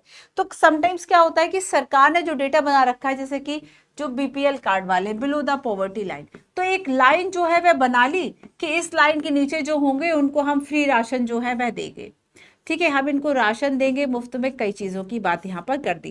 लेकिन हो सकता है इस लाइन के जो थोड़े से ऊपर हों, इन लोगों की स्थिति बहुत, ये नहीं कहेंगे बहुत बहुत खराब है, बहुत खराब है केवल, ये समझ लो, है ना, बहुत बहुत खराब नहीं, केवल बहुत खराब है। तो ऐसे लोग भी उस सीमा से बाहर हो जाते हैं, तो एक छुपी हुई गरीबी जो है, ये आंकड़े और भी ज्यादा जो है वह बढ़ जाते हैं। ठीक है, चलिए, जैसे कि अगर हम क्षेत्रीय असमानता की बात करें, तो पोषण संबंधी असमानता आपको, जैसे कि आप देखेंगे कि बिहार है या यूपी है, अगर जनसंख्या वहां पे ज्यादा है, पोषण वहां पे नहीं है, तो वहां पे आपको जो कुपोषण की दर है वह कंपैरेटिवली ज्यादा मिलेगी बजाय के साउथ के स्टेट्स। तो यहाँ पर क्या है कि एक विकसित विकासशील वाला जो डिफरेंस है वह हमें स्टेट के बीच में भी देखने को मिल जाता है। जैसे कि बौनेपन के मामले की बात करें तो 50% बिहार में है, उसके बाद यूपी में है। कम वजन के मामले की बात करें, जैसे कि झारखंड की बात करें या उड़ीसा की बात करें, तो ये ऐसे स्टेट है जहां पे ना ये प्रॉब्लम्स जो है वे ज्यादा है। ठीक है, पोषण की अपेक्षा कैलोरी पर ध्यान, सरकारी खाद्य कार्यक्रम संतुलित पोषण की अपेक्षा कैलोरी को प्राथमिकता देते हैं। जिसके परिणाम स्वरूप पर्याप्त कैलोरी के बावजूद कुपोषण रहता है। आवश्यक विटामिन, आवश्यक जो खनिज है वो होते नहीं। जैसे कि हम पीडीएस की बात करें, चावल और गेहूं पे ध्यान दे दिया, अब केवल चावल और गेहूं जो है वह दे दो, तो क्या ये पॉसिबल है? केवल चावल और गेहूं से आपके सारे जो पोषण है, विटामिन है, तो आखिर सरकार आप फ्री स्वास्थ्य सेवाएं चला रही है। अगर आप वहीं पीडीएस में थोड़ा सा खर्च कर देंगे, है ना, अगर आप वहीं लोगों की जो सुविधाएं आप उनको दे रहे हैं, जो राशन आप दे रहे हैं, अगर आप उनमें थोड़ी सी क्वालिटी बढ़ा देते हैं तो आपको स्वास्थ्य में फिर कम खर्च करना पड़ेगा। लेकिन ये कह देना जितना आसान है, इम्प्लीमेंट करना बहुत मुश्किल है ना। आर्थिक विकास बना मानव विकास। ये जरूरी नहीं कि आर्थिक विकास जब हो तो गरीबी में कमी ही लाई जाए, ऐसा नहीं होता। आर्थिक विकास हो रहा, हो सकता है केवल कुछ लोगों का विकास हो रहा हो, गरीबी तो और भी ज्यादा बढ़ रही हो, ये पॉसिबल है। देश का आर्थिक विकास ये कतई नहीं कहता कि हर एक व्यक्ति का विकास हुआ है। हो सकता है कुछ परसेंट, जैसे कि अगर हम अडानी अंबानी की बात करें या फिर हम और भी इस तरह के लोगों की बात करें जो कि उद्योगपति हैं, अरबपति हैं, उनकी इनकम का बढ़ जाना, हमने तो आर्थिक विकास, हमने तो इंडस्ट्री डेवलपमेंट और सारी चीजें वहां से काउंट कर ली, हमने एक गरीब की झोपड़ी से जाके थोड़ी ना वो इंडेक्स बनाया था। तो यहां पर जो आर्थिक विकास की हम बात करते हैं वो गरीबी में कमी लाए, ऐसा कतई जरूरी नहीं है। आर्थिक विकास का मतलब समानता तो कभी नहीं होता। तो 1991 से अगर हम देखें तो जीडीपी में 50% की वृद्धि हुई है, लेकिन कुपोषण की बात करें तो आज भी दुनिया की 1/3 बच्चे भारत में है, 1/3 बच्चे भारत में, और जीडीपी 50% बढ़ गई, गरीबी में तो कमी ही नहीं आई। तो यहाँ पे क्या है, अगर सरकार की आलोचना करनी है, आर्थिक विकास का रियलिटी आपको बता रहा है, जैसे कि मान लो 240, आप देखेंगे तो एक क्वेश्चन मैं आपको बताती हूँ, कुछ टॉपिक्स जो बहुत ज्यादा चलते रहते हैं वो देखा करो बच्चों, और उन टॉपिक्स पे लिखने की कोशिश किया करो। जैसे कुछ बच्चों का ये भी कहना होता है कि हम करंट अफेयर पे कैसे आंसर राइटिंग करें। मैं आपको एक तरीका, एक टॉपिक मैं आपको देती हूँ, जैसे कि चारों तरफ चल रहा है और सबसे ज्यादा इंपॉर्टेंट है कि भाई मोदी जो 3.0 गवर्नमेंट बनी वो एक नारे को लेकर बनी, विकसित भारत। विकसित भारत 2047, 2047 जब हमारे देश की स्वतंत्रता के 100 वर्ष पूरे हो जाएंगे, हमारा देश जो है विकसित भारत का सपना देख रहा है। अब ये जो विकसित भारत है, आप देखो विकसित भारत, आप इसको सबसे जोड़ लो, विकसित भारत और कृषि, क्या कृषकों का उतना विकास होगा? क्या कृषि जो है वह विकसित होगी 2047 तक? महिलाएं, लिखने की कोशिश करो 100-150 शब्दों में, ठीक है। इसमें हमारे जो उद्योग हैं वो कहाँ जाएंगे, इसमें हमारी जो शिक्षा है क्या वह विश्व स्तर, मतलब बहुत सारी चीजें हो सकती हैं। तो जो टॉपिक चल रहा है उस टॉपिक को इंटरकनेक्ट करके 150 शब्दों में लिखने की कोशिश करो। जितने भी बच्चे सेलेक्ट हुए हैं, अगर आप उनसे उनकी स्ट्रैटेजी पूछेंगे, जैसे कि मैं कुछ बच्चों का बता रही हूँ, तो वो कहते हैं कि मैम मेरे कम से कम 100-200 आंसर्स तो ऐसे तैयार थे कि मान लो अगर विकसित भारत को किसी भी चीज से जोड़ के आता, तुरंत बस आया और मुझे छापना था केवल। तो यहाँ पर क्या है कि बेसिकली ये बताता है उनकी थोड़ी सी दूरदर्शिता कि देखो मेंस आंसर राइटिंग तो करनी है, प्रॉब्लम कहाँ आएगी, यहाँ आएगी। तो क्यों ना जो टॉपिक्स चल रहे हैं उन टॉपिक्स को ही हम पहले ही कर ले, क्यों ना जो टॉपिक्स चल रहे हैं, अब जैसे कि गठबंधन की इस बार सरकार बनी, मान लीजिए क्वेश्चन गठबंधन की सरकार से मेंस में आ जाए, उसको लिखेंगे। मान लीजिए अब देखो, जैसे कि एक टॉपिक और मैं आपको बताती हूँ कि अब बच्चों कौन सा टॉपिक चल रहा है आपका, कि 106वां संविधान संशोधन है। अब इतना टॉपिक चला 106वां संविधान संशोधन, हो सकता है कुछ बच्चों को पता भी ना हो ये क्या है। तो ये कैसे महिलाओं की स्थिति को मजबूत करेगा? आपने देखा कि इतना लंबा समय हो गया, लद्दाख में पूर्ण राज्य की बार बार बात चल रही है कि पूर्ण राज्य का दर्जा जो है वह दिया जाए। तो पूर्ण राज्य का दर्जा, इसकी क्या विशेषताएं क्या है और क्या दिया जाना चाहिए, नहीं दिया जाना चाहिए, बस यहां से जो चीजें चल रही हैं जो इंपॉर्टेंट है, आप देखेंगे कि महीने भर से एक ही चीज चल रही है, महीने भर से एक ही चीज चल रही है, रेप केसेस। वर्तमान में जिस तरीके से जो घटनाएं हैं वह बढ़ रही हैं, क्या है इनका उपाय? ठीक है, सोशल मीडिया, जैसे कि मान लीजिए आप सोसाइटी में जो चेंजेस देख रहे हैं, थोड़ा सा सोसाइटी को समझने की कोशिश करो, वहां से भी बहुत सारी चीजें जो है आती हैं, सोसाइटी में जो टेंडेंसी चेंज हो रही है वहां से भी प्रश्न आते हैं। तो इस तरीके से आप टॉपिक चूज करते जाइए बच्चों, लिखते जाइए। चलिए ठीक है, अब देखो आगे की राह की बात करें, वापस आ जाओ गरीबी पे। आगे की राह इसमें क्या हो सकती है, गरीबी का प्रॉपर जो मापदंड है वह विकसित किया जाए। अधिक सटीक आकलन किया जाए कि गरीबी का मतलब क्या केवल भोजन से है, गरीबी का मतलब क्या केवल शिक्षा से है, गरीबी का मतलब किस चीज से है। तो प्रॉपर मापदंड इसके डेवलप किए जाए। कार्यक्रम की दक्षता, जो सरकार कार्यक्रम चला रही है उसकी दक्षता में जो सुधार है वह किया जाए। अगर भ्रष्टाचार है उसको कम किया जाए, है ना, जो लीकेज की समस्या है उसको कम किया जाए, जो लक्षित लाभार्थी हैं उनको पोषण दिया जाए। सरकारी खाद्य कार्यक्रम में गुण, जैसे कि आप देखेंगे मिड डे मील, और अच्छी बात यूपीएससी पूछता है कि मिड डे मील जो है वो भ्रष्टाचार की भेंट चढ़ गया।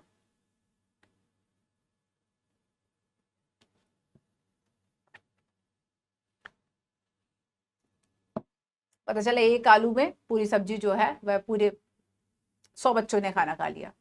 इस तरीके का आपने देख रहे मिड डे मील में कितने भ्रष्टाचार के जो मामले वे सामने आते रहते हैं। खराब खाना बच्चों को खिलाया जा रहा है, तो एक तरफ पोषण की बात वो बीमार और कर दे रहा है। आप देखेंगे कि कई जगह पर ऐसा खाना खिलाने से कई बच्चों की मौत भी हो गई। तो ये सारे कंसर्न्स आते हैं, तो सरकार इन प्रॉब्लम्स को कैसे दूर करे। आप उसके लिए भी कमेटी बनाओ तो और सरकार का जो खर्चा है वह बढ़ेगा, कहीं ना कहीं तो संसाधन आपके लगी रहे ना। तो जब एक प्रॉब्लम्स होती है ना उससे कई प्रॉब्लम्स जो है वह पैदा हो जाती हैं। तो सरकारी कार्यक्रम में गुणवत्तापूर्ण भोजन जो है वह दिया जाए, उच्च गुणवत्ता वाले। लेकिन ऐसा होता नहीं है, सरकार कह देती चलो हम इतने कैलोरी बढ़ा देंगे, चलो हम बच्चों को दूध दे देंगे, एग भी जो है वह प्रोटीन के लिए शामिल कर देंगे, बट ऐसा होता नहीं है ना। 1 लीटर दूध को हो सकता है 100 लीटर जो है वह बना लिया जाए। तो यहाँ पर इस तरह की जो प्रॉब्लम्स है वह दिखाई देती। स्थानीय स्तर पर कैसे हम जिम्मेदारी को समझें, कैसे वहां पे जो हम एक चीजों की निगरानी करें, उनका मूल्यांकन करें, ये सारी चीजें इंपॉर्टेंट है। कैसे हम गुणवत्तापूर्ण जाए, कृषि में विविधता को बढ़ा देना हमारे बस गेहूं चावल, ना मोटा अनाज की उतनी बात हो रही है ना बाकी चीजों की बात हो रही है। तो अगर जैसे कि हम हरित क्रांति का भी एक ड्रॉबैक देखते हैं, कभी देखते हैं कि इसने केवल कुछ क्षेत्रों को, जैसे कि पंजाब हरियाणा जैसे जो प्रांत है उन्हीं को समृद्ध बनाया। अगली बात ये कही जाती है केवल इसने 2-3 ही जो फसल थे जैसे कि स्पेशली गेहूं चावल, केवल उन्हीं को बढ़ावा दिया। तो हम कृषि में जब विविधता नहीं सीख रहे, हम जब बहुत फल उपजाना नहीं सीख रहे, हम कुछ सीख ही नहीं रहे हैं, तब ऐसे में कृषि में अगर विविधता लाई जाए ये भी एक अच्छा तरीका हो सकता है। ठीक है, कृषि में विविधता लाई जाए, फोर्टिफिकेशन जो है वह किया जाए, लोगों को जो है वह जागरूक जो है वह किया जाए, स्वस्थ खान पान की आदतों को बढ़ावा दिया जाए, है ना। जैसे कि जो फसाई है ईट राइट इंडिया जैसी जो पहल है वह शुरू की गई, लेकिन पहल शुरू की गई, लोग भूल जाते हैं, कौन सा उसको अपने जीवन में उतार ही लेते हैं। आज पहल है कल नहीं है, शुरू की गई है, हो सकता है कुछ दिन आपको ये जो पहल है वह याद भी रह जाए, उसके बाद लोग भूल जाते हैं। तो ये प्रॉब्लम्स है।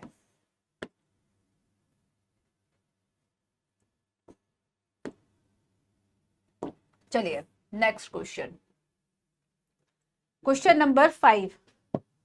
भारत में सार्वजनिक सेवा प्रदायगी में सुधार लाने में नागरिक घोषणा पत्र में प्रभावशीलता का मूल्यांकन कीजिए। इसके सामने आने वाली चुनौतियों की पहचान, उनकी प्रभावशीलता। नागरिक चार्टर, सिटीजन चार्टर अगर आपको पता है क्या होता है। आप बैंक में गए हैं, बैंक में लिखा होगा 5 खाता खोलने में 2 मिनट, बैंक की पासबुक प्रिंट कराने में 5 मिनट, नया खाता खोलने में 2 मिनट। वो जो घोषणाएं है वो नागरिकों के लिए, so that is called citizen charter. जब ये पता चल जाता है कि सरकारी ये जो सेवा है या ये जो बैंक है वह इस सेवा को इतने दिन में दे देगी, जन्म या मृत्यु प्रमाण पत्र 2 मिनट में, समझ रहे हो। तो ये सारी चीजें क्या है, सिटीजन चार्टर हो गई, नागरिकों के लिए घोषणा पत्र हो गया, नागरिकों के लिए घोषणा पत्र हो गया, है ना। तो इसमें क्या कहा गया है कि जो सार्वजनिक सेवा प्रणाली है, प्रदायगी है, सार्वजनिक जो सरकार सार्वजनिक सेवाएं देती है ना, उसमें जो सिटीजन चार्टर है वो प्रभावशील कितने, क्या उसमें लिखा है कि 1 मिनट में खाता खुल जाएगा। तो क्या सच में 1 मिनट में खुल जाता है कि आप लाइन में अभी भी 2 घंटे से खड़े हुए हैं, तो वो सिटीजन चार्टर का कोई मतलब है नहीं, समझ रहे हो ना। यही बातें हमें लिखनी है, मतलब ये ऐसे शब्दों में नहीं बता रहा है कि मान लीजिए हम लाइन में खड़े हैं तो नहीं हुआ तो सिटीजन चार्टर फॉलो नहीं हुआ। आपको अपने शब्दों में चीजों को बताना है डेफिनेटली, बट इतना भी नहीं। तो चैलेंजेस आखिर क्या है, तो चैलेंजेस वही है कि लिखा तो है बट पॉसिबल नहीं हो पाया, लिखा तो है बट लागू नहीं है। सिटीजन चार्टर्स तो बन गए, वही बात है, अच्छी अच्छी बातें बहुत लिखी और दीवारों पे भी लिखी गई हैं, लेकिन उनका जो इम्प्लीमेंटेशन है वो नहीं है, उनका जो कार्यान्वयन है वो नहीं है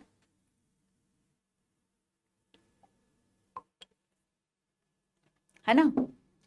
और उनकी प्रभावशीलता को कैसे बढ़ाया जाए, तो जो कार्यान्वयन नहीं था वो कार्यान्वयन अब आप लागू करा दीजिए, स्ट्रिक्टली फॉलो करिए उस चीज को। तो यहाँ पे इस तरीके से आपको चीजों, तो पहले तो क्वेश्चन को समझने में समय दो थोड़ा सा कि ये नागरिक चार्टर के बारे में लिखना है, मुझे 4-5 पॉइंट इसमें लिखने, 4-5 पॉइंट इसमें लिखने, निष्कर्ष लिखना है, प्रस्तावना लिख देनी, बात खत्म। तो सबसे पहले आपने बताया कि सार्वजनिक सेवा प्रदायगी में सुधार के लिए सिटीजन चार्टर जो है वह प्रभावशील कितने हैं और जो चैलेंजेस है वह क्या है, और फिर आपने बता दिया जो उपाय है वह क्या है, राइट। तो शब्दों में बताना है आपको, ठीक है। चलिए, तो आपने पहले तो बता दिया कि बेसिकली ये सारे इसके एक प्रभाव है या महत्व है। सिटीजन चार्टर से पारदर्शिता को बढ़ावा मिलता है कि बैंक खाता जो है वह 5 मिनट में खुल जाएगा, पासपोर्ट जो है वह 1 दिन में या 2 दिन में बन जाएगा। तो ये जो 5 मिनट, 10 मिनट, 24 घंटे में नई सेवा शुरू हो जाना, ये सारी चीजें जो घोषणाएं हो जाती हैं, ये आपके सिटीजन चार्टर, और इससे पारदर्शिता को बढ़ावा मिलता है कि आपको पता है कि ये योजना, इसका जो लाभ है, ये जो सार्वजनिक ये जो सेवा है वो हमें इतने समय में मिल जाएगी। सुलभता सुनिश्चित होना, गुणवत्ता में सुधार होना, डेफिनेटली प्रेशर तो एक रहता है कि वहां लिखा हुआ है, लोग प्रश्न कर सकते हैं। गुणवत्ता में सुधार होना, तत्परता और समयबद्धता, है ना, और जवाबदेहिता, सरकार की जो जवाबदेहिता है वह भी इससे तय होती है। तो यहाँ पर ये नागरिक घोषणा पत्र की विशेषताएं हैं। फिर आप यहाँ पे ये बता सकते हैं कि विशेषताओं के साथ साथ ये चैलेंजेस है। आओ पहले हम एक एक विशेषता को समझते हैं। देखो, बेसिकली सबसे पहले तो हमने जो प्रस्तावना लिखी उसमें ये बता दिया कि जो नागरिक घोषणा पत्र है वह आखिर है क्या।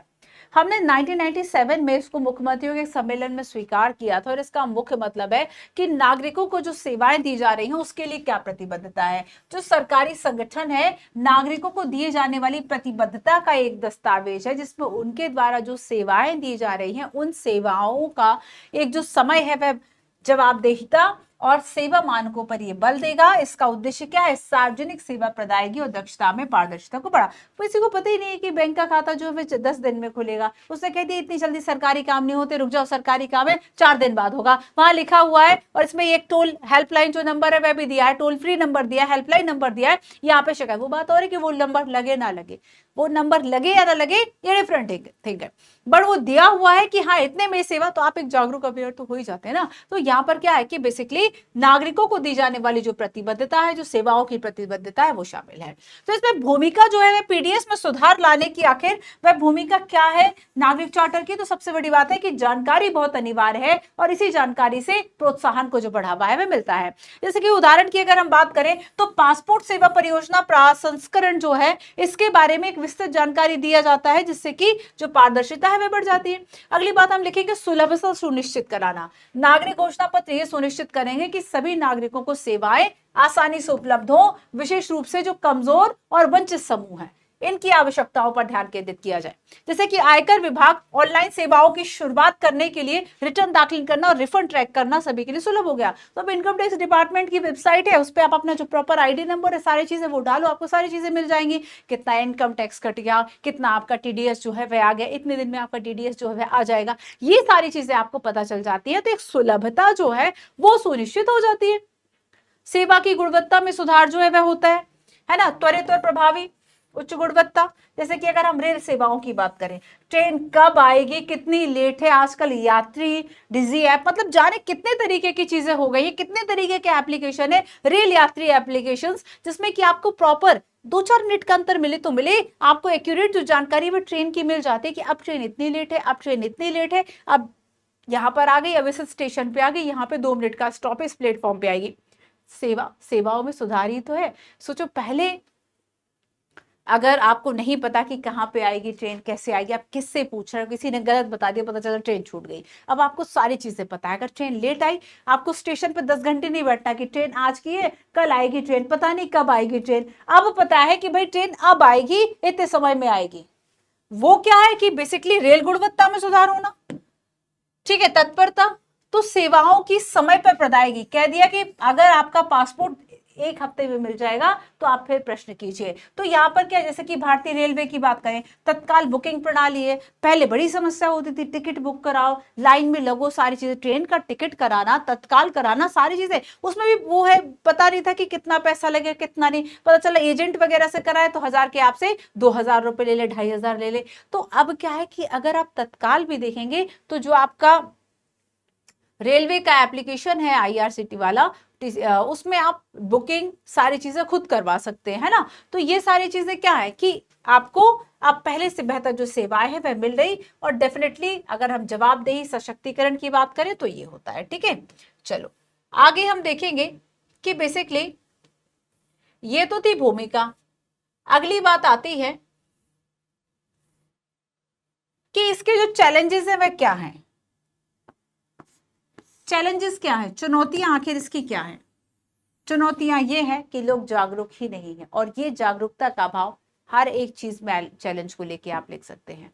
इंसान, अगर कोई व्यक्ति जागरूक नहीं है तो ना सरकारी सेवाओं का लाभ ले पाएगा, नागरिक चार्टर भी उसके किसी काम का नहीं है, उसके काम की कोई बैंक का घोषणा पत्र भी नहीं है, शिक्षा का कार्यक्रम भी नहीं है, स्वास्थ्य का कार्यक्रम भी नहीं कि उसके लिए क्या फ्री सेवाएं हैं क्या नहीं है, स्थानीय स्तर पर पंचायतें या बाकी सबके लिए कितना पैसा आया क्या हुआ उसको कोई जानकारी नहीं है। तो जागरूकता का अभाव आप हर एक चीज की कमी में लिख सकते हैं। कि शिक्षा क्यों नहीं बढ़ी, लिख दो जागरूकता का अभाव है। समझ रहे हो, ये मेंस आंसर राइटिंग के लिए कुछ चीजें होती है जो सभी के लिए लगभग फिक्स ही होती हैं। आप हर एक चीज में लिख सकते हैं कि यहाँ पे जागरूकता का अभाव है ना। जैसे कि कोई भी योजना अगर लोगों तक नहीं पहुंच रही है, लोग उस चीज की डिमांडिंग नहीं कर रहे क्योंकि लोगों को पता ही नहीं है कि ऐसा भी कुछ होता है। चलो आगे चलेंगे। नेक्स्ट आप बताइए कि संसाधन जो है वो नहीं है। ठीक है, सीमित संसाधन है विभागों के पास। फिर आप लिखिए शिकायत निवारण तंत्र जो है, कहते हैं ना कितनी भी शिकायत कर लो क्या ही होता है। जैसे लोग एफआईआर भी करने से बचते हैं, उन्हें लगता है एफआईआर कर भी देंगे तो उससे कुछ होना जाना नहीं है, खुद के स्तर पर निपट लो, बात खत्म करो। तो यहाँ पर ये जो हमारे प्रशासन की, सरकार की अकुशलता है, नागरिकों का जो भरोसा है खुद पर कम करती है। हम नहीं कर रहे एफआईआर, कुछ नहीं होगा एफआईआर से। कई बार तो कुछ चीजों पे जब आप एफआईआर करने जाओ ना, या पर्सनल लेवल पर भी आप फील करो कि यार मुझे इसकी जो वो ये है एफआईआर करनी चाहिए, लेकिन आप नहीं करते हो। क्यों? पता है कि इससे कुछ नहीं होगा। मैंने भी अपने चारों तरफ कई ऐसे लोगों को, जैसे कि मैं घरेलू हिंसा का एक मामला बताती हूँ कि रिश्तेदारों में ही घरेलू हिंसा का एक बहुत मतलब बड़ा ही केस था, लेकिन उसके बावजूद भी कभी वो महिला इसलिए थाने नहीं गई, उसको पता था कि जाएंगे तो हमें और ये 24 घंटे बिठाएंगे, भूखे प्यासे बैठे रहो, इनको काम कुछ नहीं करना है, सामने वाला पैसा दे देगा, ऑलरेडी वो अपराधी है, वो छूट जाएगा, हम परेशान होंगे। इसलिए वो कभी भी जो स्टेशन है, पुलिस स्टेशन, वो हेल्प मांगने नहीं गई। उसके पीछे यही रीजन था कि सोचो कि इतनी लंबी, मतलब अगर कोई समस्या में भी है तो वो पुलिस स्टेशन नहीं जा रहा है, क्योंकि है ना। तो ये प्रॉब्लम है। शिकायत निवारण तंत्र अगर हम किसी भी लेवल पर देखें तो वो ठीक आपको नहीं मिलता है। नेक्स्ट देखो, सांस्कृतिक बाधाएं होती हैं, है ना, प्रभावी संचार नहीं हो पाता है। जैसे कि असम जैसे राज्यों में असमिया या स्थानीय बोलियों में उपलब्ध नहीं है, तो आबादी का जो महत्वपूर्ण हिस्सा है वो उसको पता ही नहीं है। अब भाषा ही नहीं पता, पता नहीं किस लैंग्वेज में क्या लिखा हुआ है। आपसे कोई ऐसे पेपर पे साइन करा ले जो लैंग्वेज आपको ना आती हो, जो लिपि आपको ना आती हो, तो आपको क्या पता आप किस चीज पे साइन कर गए। तो अगर वैसे ही कोई घोषणाओं का लाभ, अब वो लाभ भी है नुकसान भी तो हो सकता है। तो अगर वो पता ही नहीं है कि किस कौन सी भाषा है, तो स्थानीय भाषाओं में नागरिक चार्टर करना होना। तो अब देखो इसका एक उपाय क्या हो सकता है, बताओ। ये तो प्रॉब्लम होगी। सोल्यूशन ये है कि नागरिक चार्टर स्पेशली हिंदी, इंग्लिश और स्थानीय भाषा पे अवेलेबल हो। आपका जैसे कि स्पेशली गुजरात, और अगर आप महाराष्ट्र की बात करें जहाँ पे बोली बड़ी प्राथमिक है गुजराती और मराठी, और ऐसे में आप देखेंगे कि हर एक बोर्ड आपको, नगर पालिका जो है वह आदेश देती है मुंबई में कि मराठी में, हिंदी में, इंग्लिश में आपका जो बोर्ड है वह 3 में होना चाहिए, मराठी में तो जरूर होना चाहिए। तो यहाँ पर क्या है कि आप स्थानीय भाषाओं को बढ़ावा दें, तो जो प्रॉब्लम है बच्चों वही को ठीक कर दो, वही आपका सोल्यूशन हो गया। तो उपाय क्या है कि आप तकनीक का यूज करें, है ना, दक्षता में बढ़ाने के लिए। जैसे कि अगर हम पासपोर्ट सेवा परियोजना के लिए ई गवर्नेंस जो प्लेटफॉर्म है वो पारदर्शिता में सुधार हुआ है। विधिक प्रवर्तन कानूनी दर्जा जो है वह आप प्रदान करें, जैसे कि केरल ने सेवा का अधिकार अधिनियम 2012 और यूपी में जनहित गारंटी अधिनियम आया, और इस तरीके से सेवाओं को समय पर लागू किया गया। जो भी चीजें हैं, जो चार्टर है वो लगातार अपडेट जो है किया जाए। पता चला कि चीजें जो है वह सर्विसेज जो है वह बदल गई हैं और उसके जो चार्टर लगा हुआ है साल भर पुराना लगा है, वो सेवाएं अब दे नहीं जाती। तो ये जो छोटी छोटी सी प्रॉब्लम्स है बहुत बड़ी हो जाती है। कर्नाटका का सकला मिशन जो समय पर सेवाओं की गारंटी देता है, प्रभावी नियमित अद्यतन और मूल्यांकन का एक एग्जाम्पल है। ये सारे एग्जाम्पल्स हम साउथ के देख रहे हैं। हमने अगर एग्जाम्पल बिहार और यूपी के देखे तो वो भुखमरी और गरीबी में देखे। साउथ के स्टेट में आप देखेंगे कि जो लोकल गवर्नेंस उन्होंने काफी सशक्त बना रखा है। केरल के भी कई ऐसे मॉडल है कि स्थानीय सरकार को वो 30-35% अपने बजट का हिस्सा दे देते कि अब आप जो है वह यहाँ की जो व्यवस्थाएं हैं वह कीजिए, बिजली पानी की व्यवस्थाएं कीजिए, लोगों के लिए सामुदायिक सेवा अस्पताल की व्यवस्था कीजिए, ये सारी चीजें हैं। ठीक है, चलो अब आप इसमें लास्ट है ये आपका, आप इसमें बता दें आगे की राह कह सकते हैं, निष्कर्ष कह सकते हैं, सुझाव आपके हो गए वैसे, है ना। निष्कर्ष लिख दे, समावेशी रूप से नागरिक घोषणा पत्र में जवाबदेही और पारदर्शिता में वृद्धि भारत में सार्वजनिक सेवा प्रदायगी प्रणाली को बदलने की क्षमता है। लक्षित उपायों के माध्यम से चुनौतियों का समाधान करने, उनकी पूरी क्षमता का दोहन, नागरिक सशक्तिकरण को बढ़ावा मिलेगा और कल्याणकारी राज्य के लिए, अब देखो कहां से जोड़ दिया, डीपीएसपी से जोड़ दिया, आर्टिकल 38 से जोड़ दिया कि राज्य के नीति निर्देशक तत्वों में जो कल्याणकारी शासन की व्यवस्था की गई, वो कल्याणकारी शासन तभी सुनिश्चित हो पाएगा जब आप लोगों को समय पे सेवाएं देंगे। चलिए नेक्स्ट क्वेश्चन की बात करेंगे और ये प्रश्न है आपका ग्रामीण विकास योजनाओं से। ग्रामीण विकास योजनाओं के कार्यान्वयन में संस्थागत हितधारकों की भूमिका का आलोचनात्मक परीक्षण। आपने तर्कों के समर्थन में उदाहरण भी प्रस्तुत कीजिए। तो ग्रामीण विकास योजनाओं के कार्यान्वयन में जो भूमिका है हितधारकों की, वह क्या है? हितधारक कौन कौन? हितधारकों का मतलब क्या होगा? जैसे कि सरकार, जैसे कि निजी, जैसे कि गैर सरकार, है ना, नॉन गवर्नमेंट एनजीओ की बात, जैसे कि अन्य और भी हितधारक हो सकते हैं। फिर आपने बताया कि इनके मुद्दे और जो सीमाएं हैं वह क्या है, कुछ आपने रास्ता सुझा दिया आगे बढ़। ठीक है, जैसे आपने लिखा कि बेसिकली ग्रामीण विकास योजनाओं का जो कार्यान्वयन है, ठीक है, संस्थागत हितधारक तो सरकार, गैर सरकार और वित्तीय निकाय, इनकी क्या भूमिका है और आपने आलोचनात्मक जो मूल्यांकन है वह बता दिया। शुरू करते हैं कि आपने इसमें प्रस्तावना में क्या बताया कि जो संस्थागत हितधारक है, जैसे कि सरकारी निकाय, गैर सरकारी संगठन है, वित्तीय संस्थान है, समुदाय आधारित संगठन है, उनका महत्व संसाधन संवर्धन, विशेषज्ञता प्रदान करना और ग्रामीण विकास को प्रभावी कार्यान्वयन को सुनिश्चित करने के लिए उनकी क्षमता में निहित है, जिससे सामाजिक आर्थिक विकास को बढ़ावा मिलता है। तो आपने क्या किया, प्रस्तावना इसी चीज को आपने ओपन कर दिया कि जो संस्थागत हितधारक है उसमें ये लोग आएंगे और इनकी भूमिका किसी भी हम देखेंगे ग्रामीण विकास में एक प्रभावी भूमिका इन लोगों की होती है। ठीक है, यहां से आपने बता दिया और इससे सामाजिक आर्थिक विकास होगा, ये चीज आपने जोड़ दी। आगे आपने लिखा कि देखो जैसे कि हम सरकार की बात करें तो यहाँ पे सरकार की जो भूमिका है, सरकार क्या कर रही है, पॉलिसी बना रही है। अगर आप पॉलिसी मेकिंग कर रहे हैं, योजनाएं बना रहे हैं, आप नीतियों को ठीक से बनाइए। सरकार की यहाँ पे जो भूमिका है वह किसमें हो गई, नीति निर्माण में भूमिका हो गई। ठीक है, आप देखो सेकंड किसमें हो गई, वित्त पोषण में हो गई। तो नीतियां तो बना दी, इसके अलावा जैसे कि ग्रामीण शिक्षा की बात है तो आप ग्रामीण शिक्षा के लिए कुछ संसाधनों का आवंटन करेंगे, नहीं करेंगे?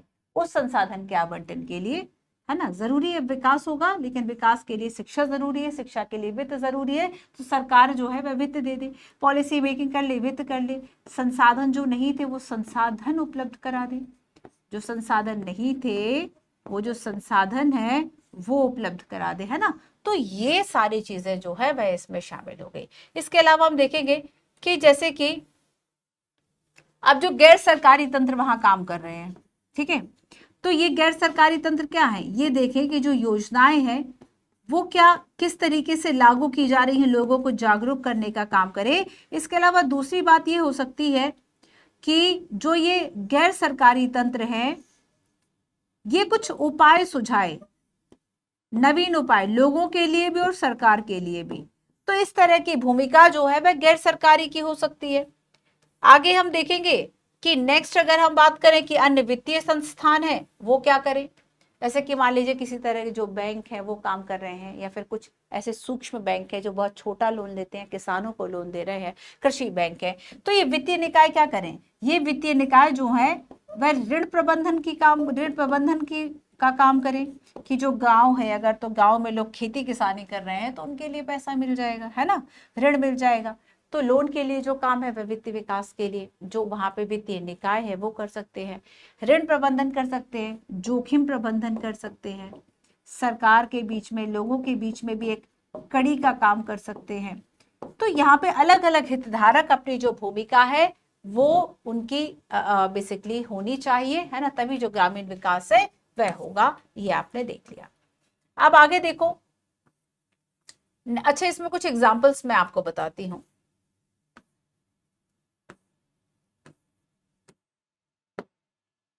एग्जाम्पल्स के पहले ये देखो। अच्छा, आलोचनात्मक मूल्यांकन की प्रॉब्लम सीमाएं क्या क्या है इन सभी की, सरकार की या गैर सरकारी या वित्तीय निकाय। एक तो इनकी प्रॉब्लम जानते हो क्या, हर जगह वही प्रॉब्लम है, पारदर्शिता, पारदर्शिता का अभाव है। आलोचना, कुछ शब्द बदल दो, चीजें लगभग सेम ही है। किसी भी योजना की बात करेंगे लिख दो पारदर्शिता का अभाव है, बिल्कुल सही बैठेगा। पारदर्शिता का अभाव लिख दो, लिख दो सरकार जो है वह जवाबदेही नहीं है, जो ये संस्थाएं हैं वह जवाबदेही नहीं है, ठीक है, ये कुशल नहीं है। जवाबदेही व कुशलता जो है, जवाबदेही व कुशलता का अभाव, है ना, ये लिख दो। इसके बाद आपको क्या लिखना होगा इसमें, पारदर्शिता का अभाव, जवाबदेहिता का अभाव, प्रौद्योगिकी तकनीक नहीं है ना, प्रौद्योगिकी का अभाव है, प्रौद्योगिकी का अभाव है। संसाधनों का अभाव लिख दो, चाहे सरकार हो, चाहे निजी लोग हो या अन्य एनजीओ, संसाधनों का अभाव है। लिख दो समन्वय का अभाव है। ये सारे जो हितधारक हैं अगर ये एक जैसी भूमिका में आते तो कुछ काम हो जाता, लेकिन इनके बीच में समन्वय नहीं है, समन्वय का अभाव है। आया समझ में? तो बस इस तरीके से आप आलोचनात्मक जो मूल्यांकन है वह इसमें कर सकते हैं। क्लियर? लास्ट में आप फिर निष्कर्ष बताएं कि भारत में ग्रामीण विकास में जो संस्थागत हितधारक है महत्वपूर्ण भूमिका में है। सहयोग को बढ़ावा देना, संसाधन आवंटन करना, क्षमता निर्माण करना, सतत विकास लक्ष्यों को प्राप्त करना, इन सब में एक महत्वपूर्ण भूमिका है। और जैसे गरीबी को समाप्त करना है SDG 1, जैसे कि भूख को समाप्त करना है SDG 2, सभी कार्य को बढ़ावा देना है SDG 8। तो यहाँ पर सतत प्रगति के लिए बहुत जरूरी है कि जो सभी हितधारक हैं वह साथ में काम करें, उनके बीच में जो समन्वय है वह हो सके, है ना। ये हो गया क्लियर। तो यहाँ पे देखो कुछ एग्जाम्पल्स जो है वह आपको यहाँ पर दिए हुए हैं, मैं एग्जाम्पल्स आपको बताती हूँ। जैसे कि हमने सरकार की जब बात की थी तो हमने ऋण निकाय, सरकारी निकायों में नीति निर्माण की बात की थी, जैसे कि मनरेगा जैसी योजनाएं। तो आप इस तरह की योजनाएं बनाएं कि जो गांव में रोजगार बढ़ा दे, है ना। वित्त पोषण की बात करेंगे तो यहाँ पर वित्तीय और भौतिक संसाधन जो है वे आवंटित कर, जैसे अगर PM ग्राम सड़क योजना है तो ग्रामीण संपर्क में सुधार के लिए केंद्र और राज्य सरकार इसमें पैसा दे दे। फिर हमने क्षमता निर्माण की बात की थी, ग्रामीण समुदाय और जो स्थानीय संस्था है उनको जो है सशक्त बनाया जाए, जैसे ग्रामीण क्षेत्र में महिलाओं का प्रशिक्षण देने के लिए सेवा कार्यक्रम, ठीक है, कुछ नवीन समाधान जो है वह किए जाए। ये सारी चीजें हैं। चैलेंजेस में हमने बात की, जैसे कि प्रौद्योगिकी और डिजिटल बुनियादी ढांचा अपर्याप्त है। तो यहाँ पर राष्ट्रीय नमूना सर्वेक्षण कार्यालय कहता है कि ग्रामीण क्षेत्रों में केवल 24% परिवारों के पास इंटरनेट है, और जबकि शहरों में तो 66% है। तो यहाँ पर ये जो डिजिटल का अंतराल आपको दिखता है, इसको कैसे बांटा जाए, इसको कैसे बांटा जाए, ये भी एक समस्या है। एक बीच में जो विभिन्न हितधारकों के बीच में तालमेल है, तो विभिन्न एजेंसी जो है प्रॉब्लम्स क्रिएट करती हैं। पारदर्शिता की बात करें तो आप किसी भी तरह की परिणामों की, किसी भी तरह की योजनाओं की बात करें, धन का अभाव है, जवाबदेही का अभाव है ना। जैसे कि पश्चिम बंगाल में हम PDS की बात करेंगे, PDS का घोटाला हुआ और ऐसे में 30% जो राशन है खुले बाजारों में बेच दिया गया। तो ये है आपका, समझे। आगे चले, अब आप आगे कुछ सुझाव भी तो दोगे। समन्वय नहीं है तो समन्वय ले आओ, डिजिटल तंत्र विकसित नहीं है तो डिजिटल तंत्र को विकसित करो, समझ रहे हो, बस वही चीजें हैं। कुछ एग्जाम्पल्स आपके हैं तो वो बता दें, कार्यान्वयन नहीं है तो कार्यान्वयन जो है वह लेकर आए, प्रौद्योगिकी का यूज करें, आपदा प्रतिरोधी, तो ये सारी चीजें आपकी हो गई। ठीक है, जो प्रॉब्लम है उसी को ठीक कर दोगे, वही आपका सॉल्यूशन हो गया। नेक्स्ट हम बात करें, लास्ट क्वेश्चन है आपका राष्ट्रीय शिक्षा नीति का। तो जो भी नीति है ना, नीति स्पेशली अगर आप देख रहे हैं कोई जैसे अभी नई कोई डिजिटल नीति आई, वो डिजिटल नीति की विशेषताएं क्या है और उसके कुछ, अगर जैसे कि मान लीजिए किसी नीति का विरोध होता है तो उसका विरोध क्यों हुआ, वो कुछ आपने एग्जाम्पल्स बता दिए कि इसके विरोध के ये रीजंस हैं। ठीक तरीके से कंटेंट को पढ़ोगे कभी समस्या नहीं होगी मेंस आंसर राइटिंग की, प्रैक्टिस करोगे तब तो ये समस्या है ही नहीं बच्चों, है ना। चलो, तो राष्ट्रीय शिक्षा नीति में भारत में रोजगार के मुद्दों को संबोधित किया है, हालांकि कार्यान्वयन के लिए इसकी आलोचना की जा रही है 15 मार्क्स का। तो रोजगार के मुद्दों को तो इसमें रखा गया है। अब शिक्षा नीति में रोजगार के मुद्दों का क्या मतलब है कि हमने अपनी शिक्षा नीति को, हमने अपने एकेडमिक एजुकेशन को ऐसे बनाया कि व्यवसायिक करने में आपको आसानी हो, व्यवसायिक शिक्षा भी हम उसमें दें। ये पॉजिटिव एटीट्यूड इसका हो गया। प्रॉब्लम क्या है कि इसका क्रियान्वयन ठीक से नहीं हो पाया, है ना। तो ये सारी चीजें आपको इसमें बतानी है। सबसे पहले आपको बतानी है कि नेशनल एजुकेशन जो पॉलिसी है 2020, उसमें रोजगार के मुद्दे कैसे हैं और इसकी आलोचना क्यों की जा रही है, फिर आपने कुछ आगे की राह लिख दी। अब देखो, पहले रोजगार के मुद्दे कहा कि देखो व्यवहारिक है और बहुविषयक दृष्टिकोण है। इसमें क्या कहा कि बेसिकली सबसे पहले तो आप इसका इंट्रो दे दो कि राष्ट्रीय शिक्षा नीति 2020 की अगर हम बात करेंगे तो इसका जो उद्देश्य है भारतीय शिक्षा प्रणाली में सुधार करना, रोजगार क्षमता को बढ़ाना, इसके अतिरिक्त शैक्षणिक ज्ञान और उद्योग की आवश्यकताओं के बीच की जो खाई है उसको पाटना, कौशल विकास, व्यावसायिक प्रशिक्षण, समग्र शिक्षा पर जोर देना। ठीक है, ये हो गया। इसके अलावा आप लिखेंगे कि रोजगार क्षमता को बढ़ाने के लिए इसमें क्या क्या चीजें जो है वह रखी गई है। रोजगार क्षमता को बढ़ाने के लिए इसमें क्या क्या उद्देश्य है, क्या क्या इसमें जो योजनाएं हैं वो रखी गई हैं, कैसे, है ना। तो आप वो पॉजिटिव एस्पेक्ट्स की जो चर्चा है वह करेंगे। जैसे कि पहला है कि प्रारंभिक से लेकर व्यावसायिक शिक्षा तक की जो बात है वह की गई है। व्यावसायिक शिक्षा मतलब 6 से लेकर, अगर हम देखें कक्षा 6 से लेकर व्यावसायिक शिक्षा तक पर जो जोर है वह दिया जाता है। शैक्षणिक पाठ्यक्रम के भीतर व्यवहारिक कौशल, इंटर्नशिप, इन सबको एकीकृत किया। उदाहरण के लिए छात्रों का व्यवहारिक प्रशिक्षण के लिए स्कूल, उद्योग, स्थानीय व्यवसाय, ये सब जो है वे साझेदारी करें ताकि छात्रों को। अच्छा, एक बहुत अच्छी चीज मैं अभी देख रही थी कि चाइना में क्या है कि जो छोटे छोटे बच्चे हैं ना उनको कौशल सिखाए, जैसे कि हमारे समर कैंप में बच्चों को गाना, खेलना, कूदना कुछ ऐसा सिखाया जाता है जो वो शायद ठीक से सीख भी नहीं पाते, अधूरा, अध कचरा टाइप का, है ना। तो वहां पे क्या है कि आप उनको सिखा तो रहे हैं बट प्रॉपर तरीके से नहीं। वही अगर आप देखेंगे तो चाइना में अगर आप देखो तो वहां पे छोटे छोटे से बच्चे, एक तो वहां पे मोबाइल बैन है, चाइना पूरे विश्व को बिगाड़ रहा है फोन दे दे के, सस्ते फोन दे के, लेकिन अपने यहाँ के जो 18 साल तक के बच्चे उनको बैन कर रखा है कि इनको मोबाइल नहीं मिलेगा, और साथ ही वो अपने बच्चों को स्पोर्ट खिला रहा है। आप सोचिए कि वहां की जनरेशन और यहाँ की जनरेशन की, हम जब छठे बच्चा जो है 7 और 8 क्लास का है तब भी हम उसको ऐसे ट्रीट करते वो 3-4 महीने का है।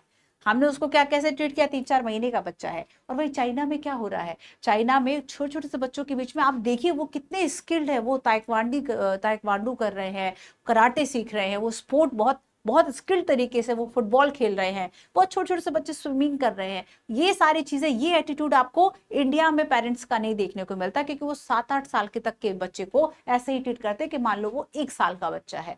तो हमने क्या किया कि हमने उसके स्किल्स पे काम नहीं किया, है ना। हमारी शिक्षा व्यवस्था की जितनी कमी है उतनी हमारी पेरेंटिंग की भी कमी है, उतनी हमारी पेरेंटिंग की भी कमी है कि हम बच्चों को 7वीं 8वीं क्लास तक भी नानी तेरी मोरनी को मोड़ ले गए, इस तरह की चीजें हम सिखाने में उसको व्यस्त है, हमें उसको स्किल नहीं सिखाई। अच्छा, मैं जो बता रही थी कि अभी मैं देख रही थी तो वहां पे कुछ रिपोर्ट्स चाइना वगैरह की कि कैसे कैसे क्या है, और कुछ वीडियोस वगैरह भी उसमें थे जिसमें कि बच्चों को, बहुत छोटे बच्चे थे और उनको जैसे कि आप देखेंगे कुछ कुछ बैकपैक का काम है, बैग बनाने का काम है, कुछ और भी ऐसे काम, ऐसे स्किल जो हमारे यहाँ के लोग करते हैं, बहुत बड़े लोग करते हैं अपनी आजीविका के लिए, वो सारे काम उन बच्चों को सिखाए जा रहे हैं। उस तरह के कैंप लगा के कैसे आपको बहुत छोटी छोटी सी चीजें, घरेलू सामान जो है वह बनाया जाता है। तो ऐसे में बच्चे की जो स्किल्स चीजें, दिमाग में चीजें आएंगी तो कि अच्छा, अगर मैं पढ़ाई करके केवल जॉब नहीं बल्कि मैं कुछ काम जो है वह कर सकता हूँ, खुद का कुछ बिजनेस जो है वह कर सकता हूँ, मेरे पास कुछ स्किल है कि मैं ये बैग जो है ये पैक करके बेच सकता हूँ, मैं ये बैकपैक जो है वह बेच सकता हूँ। तो यहाँ पर क्या बच्चों को बहुत सारी चीजें बनाना सिखाई जा रही हैं। तो ये एक प्रॉब्लम है कि हमारी जो एजुकेशन पॉलिसी है उसमें व्यवहारिकता का अभाव है, हमने बच्चे को उद्यम नहीं सिखाया। जैसे महात्मा गांधी क्या कहते हैं, महात्मा गांधी कहते हैं, आलोचना करते हैं वो पश्चिमी शिक्षा की, और वो क्या कहते हैं कि बेसिकली हमने जो जिस एजुकेशन सिस्टम को अपनाया उसमें केवल मार्क्स की बात की है, कितने परसेंटेज है, किसी ने कह दिया 90% है, हमने समझ गया अरे बहुत इंटेलिजेंट है, हो सकता है एक बच्चा जो शायद आईएएस आगे जाके टॉप कर जाए उसके 60 और 50%, उसको फर्क नहीं पड़ रहा, वो ठीक है, उसने अपनी स्कूलिंग वैसे कर ली आगे, लेकिन उसने सारी चीजों को ठीक कर लिया। तो कभी भी नंबर्स आपके जो चीजें हैं वो डिसाइड नहीं करते कि आप 50% हैं कि 90% से कि गोल्ड मेडलिस्ट है, डजंट मैटर, है ना। तो यहाँ पे क्या स्किल जो है वह बहुत ज्यादा जरूरी है। तो यहाँ पर ये सारी बातें हैं। बहुविषयक पाठ्यक्रम कि विभिन्न क्षेत्रों से जो विषय है उसको चुनने की स्वतंत्रता उसको दी गई।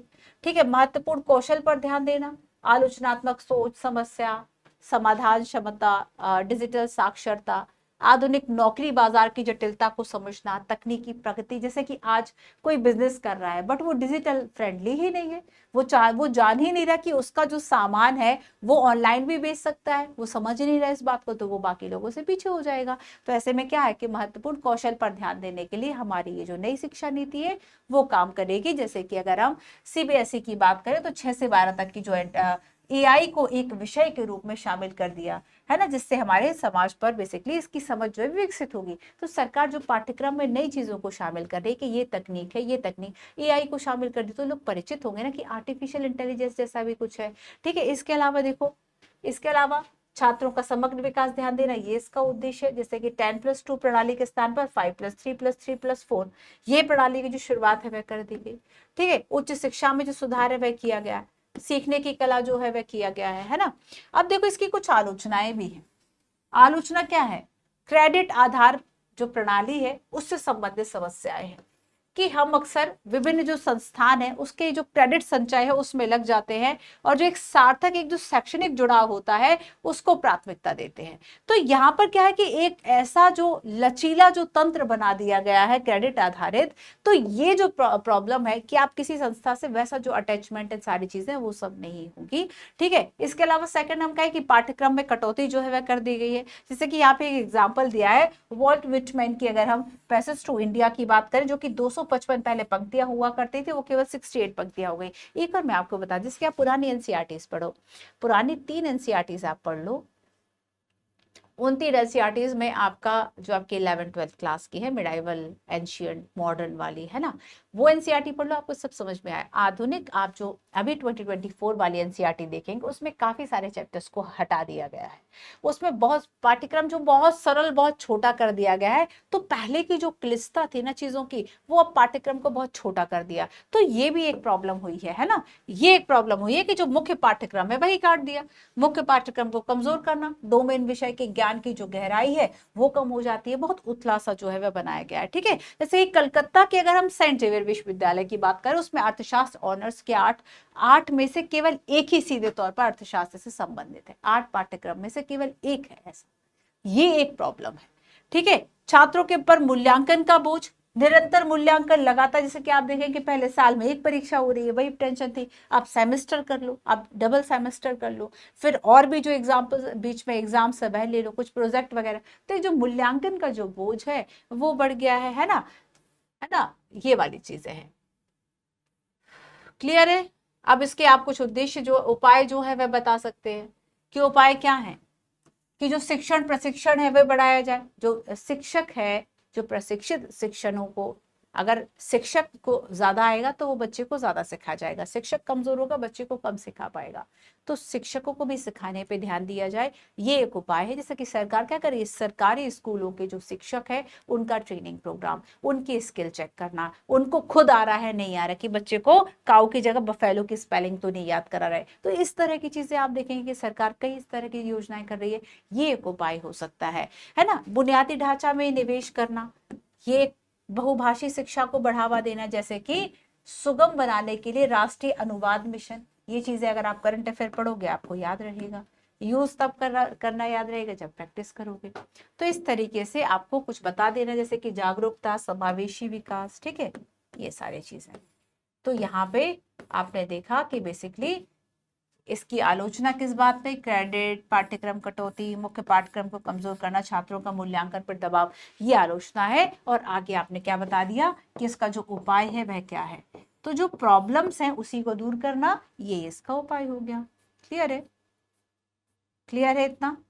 चलो, तो जो हमने पढ़ा, ये जो आपकी फाइल है, ये जो हमने इस पे बोर्ड वर्क किया हुआ है, ये आपको मिलेगा PW only IAS practice group Telegram channel पर। इस टेलीग्राम चैनल पर है ना, आपको ये जो आपका मेंस प्रैक्टिस चल रहा है, आपका ये जो मेंस प्रैक्टिस चल रहा है, ये 25 डेज का जो प्रोग्राम है, जिसमें कि आज हम डे 12 पर हैं, तो इसका बेसिकली PDF नोट सारी चीज़ें अवेलेबल होंगी। और इसी पर आपको मॉर्निंग में जो क्वेश्चंस हैं वह मिलेंगे। तो लेकिन हाँ, आप सभी को इतना डेडिकेशन जरूर देना है कि आपको कॉन्टिन्यूटी के साथ जो ये बैच है वह देखना है, कॉन्टिन्यूटी के साथ आपको जो प्रैक्टिस है वह करनी है, तभी ये जो क्वेश्चंस है वह आपके लिए हेल्पफुल होंगे। ठीक है, बाकी आप कमेंट्स में ज़रूर बताइएगा कि अगर आपको लगता है कि आप कुछ और जानना चाहते हैं, आपको लग रहा है कहीं कुछ कमी है, आपको किसी और तरीके से चीज़ें जो है वह समझ आ रही हैं, हम पूरी कोशिश करेंगे। Thank you so much.